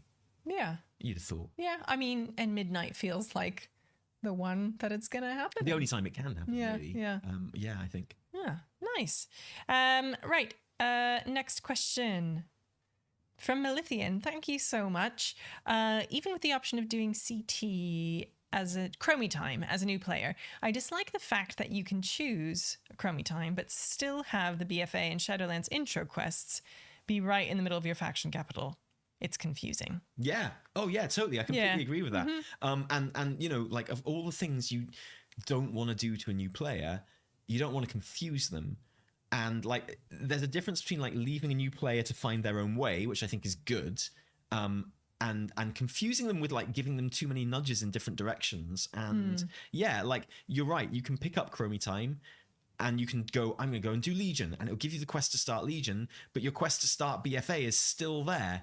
And it's like, well, how are you supposed to know which one to do if you're a new player, or a returning player for that matter, or like a veteran player for that matter? Like, it's kind of impossible, isn't it? It's like, WoW has got, I think the WoW new player experience is much better than it has got much better in the last 4 expansions than it was for a long time. And it gets better all the time, but there's still... I mean, you know what I think should happen. Like, I have changes in mind. Yes, I know. Right? I know. So yeah, and I feel quite passionately about it. And I think the new player experience is one thing, and I think the returning player or late player max level experience is also very confusing and weird as well. And I feel like there could, when it comes to choosing the path you're going to take, there could be more hand holding. Like, but let us choose the path without hand holding. You know, but you know, like, we might need a bit of hand holding in the decision to make that, and then leave us alone. It's like, you know, let us very clearly state, no, I just want to go out and do, like, I want to do the Dragonflight stuff in order. Just show me the next quest. Yeah. Don't show me everything. Yeah. If there was like a toggle for just because I know visually they show you, right? They show you with like the different icons now, which they've been updating. But yeah, I'm with you. I would really appreciate just like just take me directly where to go. Yeah. I mean, no doubt there will be an add-on that does that, but it'd be nice if the game did it. Well, I mean, there isn't really at the moment, because it's just a lot of hassle. Yeah. Next chat from Rico. Cheers, Rico. Hello, Tally. Hello, Evie. Cheers and love to you. Sorry, I'm late for super chats. Reminder, you already did. Well, Rico's gone now anyway, since he said all that stuff about orcs. So like, you can say what you want. Rico's not here. I love orcs. Love them. Isel Cabbages, thank you so much. Welcome back from holiday. Hey, I watched your WoW 2 episode, and it made me think, if there was another Warcraft game, would you want it to be based on previous lore, like a prequel, or something new? Oh, another a Warcraft game as opposed to a World of Warcraft game? A Warcraft game. I guess it would depend on what that game was. Yeah. Like, if it was a builder, if it was like a city builder, yeah, man. I think I'd love a Warcraft we came up with builder. that for our for one of our old episodes. It'd be so cool. I'd be well into a Warcraft city builder. I would kind of like to see that be set in the past, so you could like rebuild all kind of like ancient civilizations and build the Black Empire and stuff like that. But then maybe you could have that set in real time as well, and like you're changing the future of like Azeroth and stuff like that.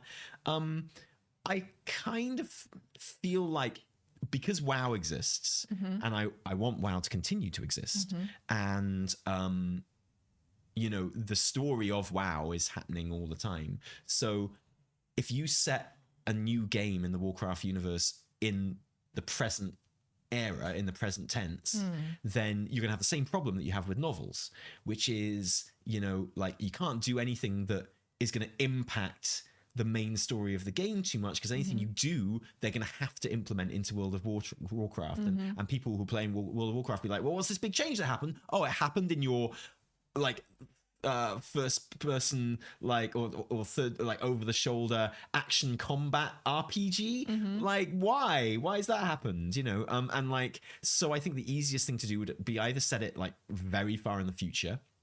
We've seen the dangers with that, with Legend of Korra. You take like a... although I ended up loving Korra. I love Korra, but lots of people don't. And I can see why. Like, you take a world that people really, really love and you advance it, you're going to alienate loads more people than if you go back. You know, because people accept that the stuff in the past has happened, but when you make decisions as to what the future of that world looks like, and you lose a lot of the charm, particularly in like a fantasy environment, right? You know, the more technology advances, the less it is that cool fantasy environment anymore.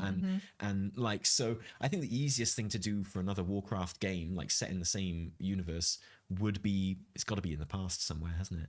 And that gives you loads of scope. Like you can play with any of like the really iconic kind of bits of history and stuff like that. Yeah, I'm kind of the opposite. I want something that's like completely removed from Warcraft history and like the conflicts that, you know, have come to like define the game for us. And I guess I don't want a game. I just want like a little Netflix series about 4 buddies like in Azeroth. Oh, now that going I on definitely adventures. would. Yeah, that I like definitely would. Maybe it'll be like a little like narrative RPG, like just a little like. Yeah, your adventuring party is just kind of going through Azeroth. Stuff is happening, but the scale of your adventures is very different from like what the rest of the world faces. Yeah, I'd be down with that. Yeah, definitely. I like and as far as a Netflix show goes, yeah, that's exactly what I think a Netflix show should be for WoW. Like, I don't want to tell the story of Arthas. In a Netflix story, it's like, give the dude a break, let him rest, man. I would have it like kind of like the first season of Mandalorian in a way. You invent a new character, you put them in the world, and they're literally a farmer or something. They have to go on an adventure, and that adventure takes them through Azeroth, which we recognize, and those big lore characters, those big things, they turn up as little cameos every now and then. So like Jaina is in it, and it's Jaina as she is now. But just because we have to go to Kultiris and get something or something, and like, you know, and that would be really cool. That's what I'd want to see from a Netflix show. And like, I'd like it to be like pretty, not lighthearted, but just like not grim, dark, serious, you know, just kind of just a bit fun, like D&D style fun campaign in Azeroth. I completely agree. I don't really want to, I don't even want to see Jaina. Like, say, I don't even want to, I always want to see Jaina. Yeah, I do. She's right there. But that's the direction that I would like it to go. Okay. Next one from Skaven666. So, which Skaven? Skaven. Yeah. Just checking. Oh, I don't know. SKAVN? No, with a C. Maybe Skaven then. I don't know. Thanks, Tally. So, which allied race would you love to see both of you, and either side or on both sides? Do you think Haranir are going to happen? Yeah, but I'm not too excited about them, honestly. Oh. Like, I'm more excited about them I am, Earth and Dwarves, but I'm not super excited about Haranir. In fairness, we haven't seen anything of the Haranir yet. Like, in fairness, we've barely You've seen Orwena dancing for 2 seconds. Is exactly. that not enough for you? And they're just not really in the War Within much at the moment. And so there hasn't been any exploration of their culture or of them really as a race. So the idea that they're going to be an allied race is like, yeah, okay, sure, but I don't know anything about them or like what's cool about them. Just how they look is all I've got to go on so far. And they do look really cool. And there's much speculation about what they are and what their background is, what their evolutionary history is, right? But we don't know what any of that is yet. So, you know, we're kind of taking on like vibes, and I think that's fine. Yeah. But I mean, you know, I'm still like gunning hard for playable ethereals. well, I think that'll be. I mean, if there's ever going to be playable ethereals, I don't think it's gonna happen, but I want it to happen. midnight is when it's going to happen if it happens. Yeah. Like it can't be any other time, right? I mean, maybe we'll go to the ethereal homeworld. It's still there, It is. you know. Koresh? Yeah, I think so. Like, maybe that'll be a patch in midnight. That'll be us going to the void, right? It makes perfect sense. So yeah, and you get a renown tree with the ethereals. You fill it out. You get all that good ethereal action going on. Yeah, I love them because they're kind of genderless. They're kind, you know, they're just space mummies. I mean, they're so much more. But What do you mean? There's not ones that go around with like pink bandages and a bow on to show that they're like the girls? Hi, I'm Mrs. Ethereal. as long Or as Ms. I can, Ethereal, Ms. it's yeah, feminist. yeah. We're in the future now. Yeah, Tony. yeah. As long as I can get off with Locust Walker. It's the romance options is what you want. You would love a romancing RPG. Like, That's just Baldur's Gate, man. yeah, but set in the WoW universe with Locust Ooh, Walker. I actually, and they Dude, you were on the Emperor and a flash. Like Locust Yeah. Walker wouldn't stand a chance. Similar You'd eat him vibes. for breakfast. I'd come into the camp one night and be like, "Where's Locust Walker?" And there'd just be like a bandage sticking out of your mouth. You'd be like, Ooh. I think I would love, obviously, like I really want the Tuskar allied race, and I always said if Tuskar allied race doesn't happen in Dragonflight, then it won't happen. No, so it's not going to happen. Except No. Last Titan is set on Northrend. Of course it. Yeah, well, so like yeah, my whole, I am very disappointed that Tuskar didn't happen in Dragonflight, obviously, but I no longer think that because it didn't happen in Dragonflight, it won't happen. When we're going to Northrend, the Last Titan, I think that's awesome. Like, we don't even know what Azeroth looks like yet. Surely she's Yeah. a Titan. It could. Well, yeah. Gotta, like, you Yeah. know, surely she is a Tuskar, I should say. Not, yeah, surely she's a Tuskar. She's a Tuskar. Whenever we've like envisioned her in videos and stuff, we always envisioned her as a troll. But I clearly Tuskar. It'd be unfair and all the other. It is the most powerful Titan, right? You are right. That's what they say. You are right. Wow. Wow. Yeah, and like, yeah, I feel like, yeah, I always get excited about new races, but new classes are the ones that really do it for me. Oh. I always get super excited about new classes. Every class, every expansion that has a new class is always a banger. Yeah. You know, it's always going to be a good expansion when it has like a new class in it. So that's the thing I always look forward to the most. What's our next new class? Tinker. Yeah. You think it's still coming? I think, yeah. Taliesin's always right, mate. What about Bard? Sometimes it takes about 10 or 15 years. Yeah. I think maybe Bard was on the cards. I think maybe Bard was on the table as a kind of, you know, a support kind of class. But I think after Evoker, I don't think we're getting another support class for a while, mate. No. Like, they tentatively stuck their toes into that with the first iteration of the Oracle hero talent tree for Disc and Holy Priests. And the community went, fuck off, mate. So I don't think we'll be getting that again. Okay. Oh, it's what we deserve. Hey, Jacob Baranovsky, thank you so much for the super chat. Hey, Teeny, longtime fan, first time super chatter. I'm curious, what are some unique challenges you've faced while running a business as a married couple and how you've navigated those together? Thank you. No challenges. What are you talking about? Absolutely none. Every day is an Zero. absolute walk in the park. Every day you wake up and you go, I can't wait to go to work Yeah. with my spouse today. Correct. And like have to talk to them in like a worky way. I Which I know know. is going to go down really well. Yes. It's like, you know, if you've got, I know you're probably the same. You're like, if I've got to tell Tally that he hasn't done something or if he's done something wrong. Yeah. This is great. I'm so glad he's my husband because that's just going to make him talk to me even more respectfully and even more professionally. Because I know that's how I feel about you. I'm like, Yeah. Evie is like so professional all the time anyway. Always. I have to tell her she hasn't sent in an invoice to this company for the last 9 months. Yeah. But I know she's going to take that really well. I know she's not going to see, like, I know she's going to be like, I'm even more professional with you because you're my husband. Yeah. And I know I'm obviously a dream to work with as well. Exactly. It's my chat that I'm disgusting to. Yeah. It's them I hate. Yeah. You're brilliant. You're lush. Yeah, I know. I came upstairs today and was like, oh, new setup today, Tally? Thanks. I'll save my feedback for after the episode. Look, it's a first attempt, all right? I like it too. I like it too. It's like oh yeah, it's like that. when I came home after we were like very vaguely speculating about making a channel years and years ago. And I came home and Tally was like, oh, I did it. I made it. It's called Taliesin and Evitel. And I was like, oh my God. You called it what?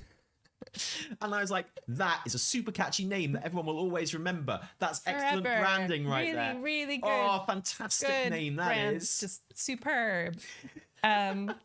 No, it's not. Now get on camera. Yeah. You sit there Now and take a photo for the thumbnail. Yeah, no, it's fun. It's great. We're super lucky. You know, obviously, like any job comes with its challenges. But it's fun. What would you say is the most challenging part of it? Let's get spicy. What's the most challenging part of working with me Most challenging as your part? husband? You can be honest as well. Yeah, I know. I am being honest. I know you will be.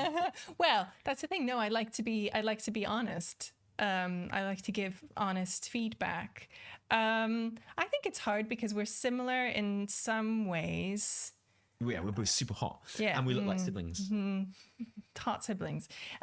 We're similar in that we both inherently know that each of us is always right. So when you get two people together who both know that they are right, but they don't align sometimes, you're like, It's like some Dragon Ball Z shit, like some like and like because we are married and we know each other so well, and there is that, and our office where we work is in our house as well, so there is less separation between like work and home and stuff like that.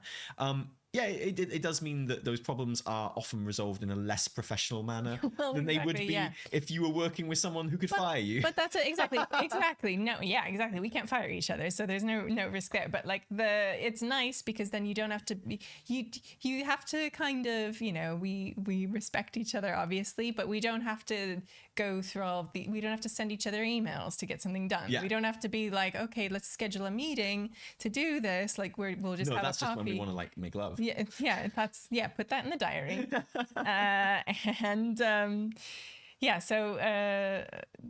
It's quite nice actually. Yeah, all in all, it's like it's really cool, and I feel lucky that we get to do it. Any kind of crossword or frustrated look or, you know, kind of sigh that ever came from working together is made worth it every day anyway by all the good stuff that comes from it. So there's the fact that you know, there are 2 employees of this company and 2 directors of this company, and they're both of us, like in both cases. So, you know, we get paid the same. We like, you know, and that's actually really good, and our business is entwined and it's great, and we're both working towards the same thing. We always understand what the other person is going through in terms of work, and like and in like personal life, so there's no like coming into the office and being like, oh, he's in a mood. It's true. Wonder why. And it also means that like when we're not working, we don't have to ever talk about work, because there's no like, how was your day? Yeah, you know. and that's actually really nice. I like that, because, you know, we don't have to do that. Like, you know, we can come back home after we go out with other, you know, friends and stuff and then share that, but there's no need to be like, so let me try and explain to you what happened at my job today, right? Yeah. You're like, let me, how is this? This is interesting to me. Is this going to be interesting to you? So we don't have to navigate that necessarily in the same way. It's very handy. Which is but pretty like cool. even if it wasn't worth it every day anyway, which it is, but it would have all been made worth it anyway for those 2 months that we just played Baldur's Gate 3 together every single day for 2 months, and that was our job for 2 months, just streaming that, and it was amazing. And it was like the best video game experience of my life. And to do it on stream and to do it in co-op with you was, you can't put a price on that. That's amazing. That's brilliant. I loved it. Yeah. So cool. Yeah, it was awesome. Yeah. And then I think we've got one more super chat. Rico, hello again, as always. What's an update on the downstairs rebuilding shenanigans? And he's talking about the kitchen, right? Yeah, the builders. Not my in new my bits. downstairs. Yeah. It's going pretty well, actually. There's the kitchen is going in, and like the floor is down, Yep. so everything is like going on a cracking pace now. The units Yeah. are going in. Guys coming to measure for the worktops on Next week. Wednesday next week, and then coming in the week after that. Appliances coming in. So yeah, so it's coming together. You still We have got our wine cooler delivered yesterday. We got a wine cooler. Felt goofy like redoing a kitchen and not putting a wine cooler on it, especially because we like drinking wine. The wine cooler is a bit smaller than I would ideally like, but it's fine. We don't have loads of space to play with. I get it. Tally can hold 20 bottles. I know. I think it's Ideally, fine. I'd like one for white wine and one for red wine. I know. They still One at different day. temperatures, right? One day. Yeah. Like and you know, so I suspect it's going to end up being for white wine and the odd beer here and there and stuff as well. So White wine goes in the fridge. Red wine will go in the wine cooler. we're gonna have a discussion about this Uh-oh. after work. Uh-oh. 'Cause that is a home discussion. So yeah, actually, do you know what? I've got a feeling that the last wash that I took to Granny's house, my mother's house, to have done my socks and pants, I wouldn't mind having a sneaky little bet that will be the last wash that had to be done at Granny's. And that next time I wash my pants and socks, washes. it will be in this very house. Oh, it's the dream. That will be the dream, wouldn't it? Next time I wash your pants and socks. I wash my pants and socks. You're right, actually. You do. He Yeah. does. Excuse me. I don't do it for him. Like, if I don't wash my pants and socks, no one will. You've got enough to do with your clothes. Don't worry. It's true. fine. Like, yeah, true. I wouldn't expect you to do my washing for me. And I never expect you to do my ironing for me. I know. I would never ever ask. Sorry, I just You should tried. do ironing for a start. I just tried to come up. Weaponized incompetence. That sounds I like. tried to just come up with like a standard, married person's jab. but You it have failed. been doing a lot of cooking recently, more than your fair share. It's true. Because of the kids and stuff like that. But once the kitchen's in, I'll be doing my fair share of cooking again. I can't wait because I hate not being able to cook. I I know. hate not doing the cooking. Yeah. I love, thank you for doing most of the cooking right now, but I cannot wait to kind of take that load on more evenly again. 'cause Yeah. I love it. Yeah. It's so cool. You're pretty good. Yeah, thanks. yeah. You're pretty good too. Thanks. Oh, there you go.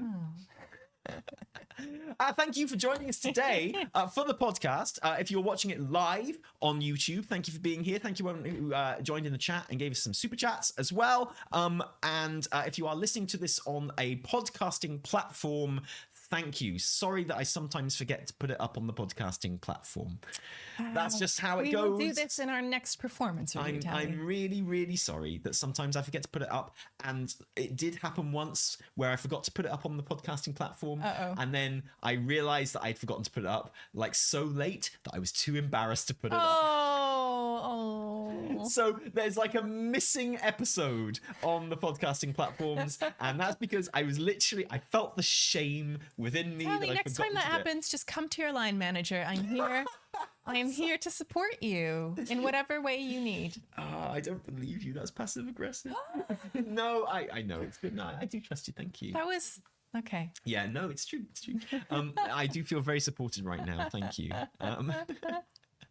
But thank you for joining us today. Yeah. We'll see you for the weekly reset over the weekend and for more fun video stuff in the week. As always, don't forget to join us on our streams on Twitch, our second channel, which has conversations and highlights from the Twitch streams. And we will see you or be in your ears for the podcast again next week. Now, Evitel, Yes. I know you're about to say goodbye as well. Hold on, no. This might be a bit of a maneuver. So Yeah, exactly. So what I need you to do right now, because the buttons that turn off the podcast are the other side of the room right now, I need you to make your goodbye last, I'm going to say 6.5 seconds. Okay, I'm And I'm going to put you on a close up. on a close Wait, up. don't start yet. Let me get into position. I'm Okay. going to get ready to go. Okay, so from me, Taliesin. And from me, Evitel, who was planning on doing this a little bit differently because I noticed that you could just about see my feet in the wide shot and I was going to give everyone a glimpse, but I'm not going to do that anymore because look, he's gone and he zoomed in on my face. From me, Evitel. It's on close up beneath your That's- tiny feet. Your obnoxiously small feet. Oh, Tally, don't Tiniest feet in the world. stop winding them up. Bye. Show feet. Show feet. Show feet.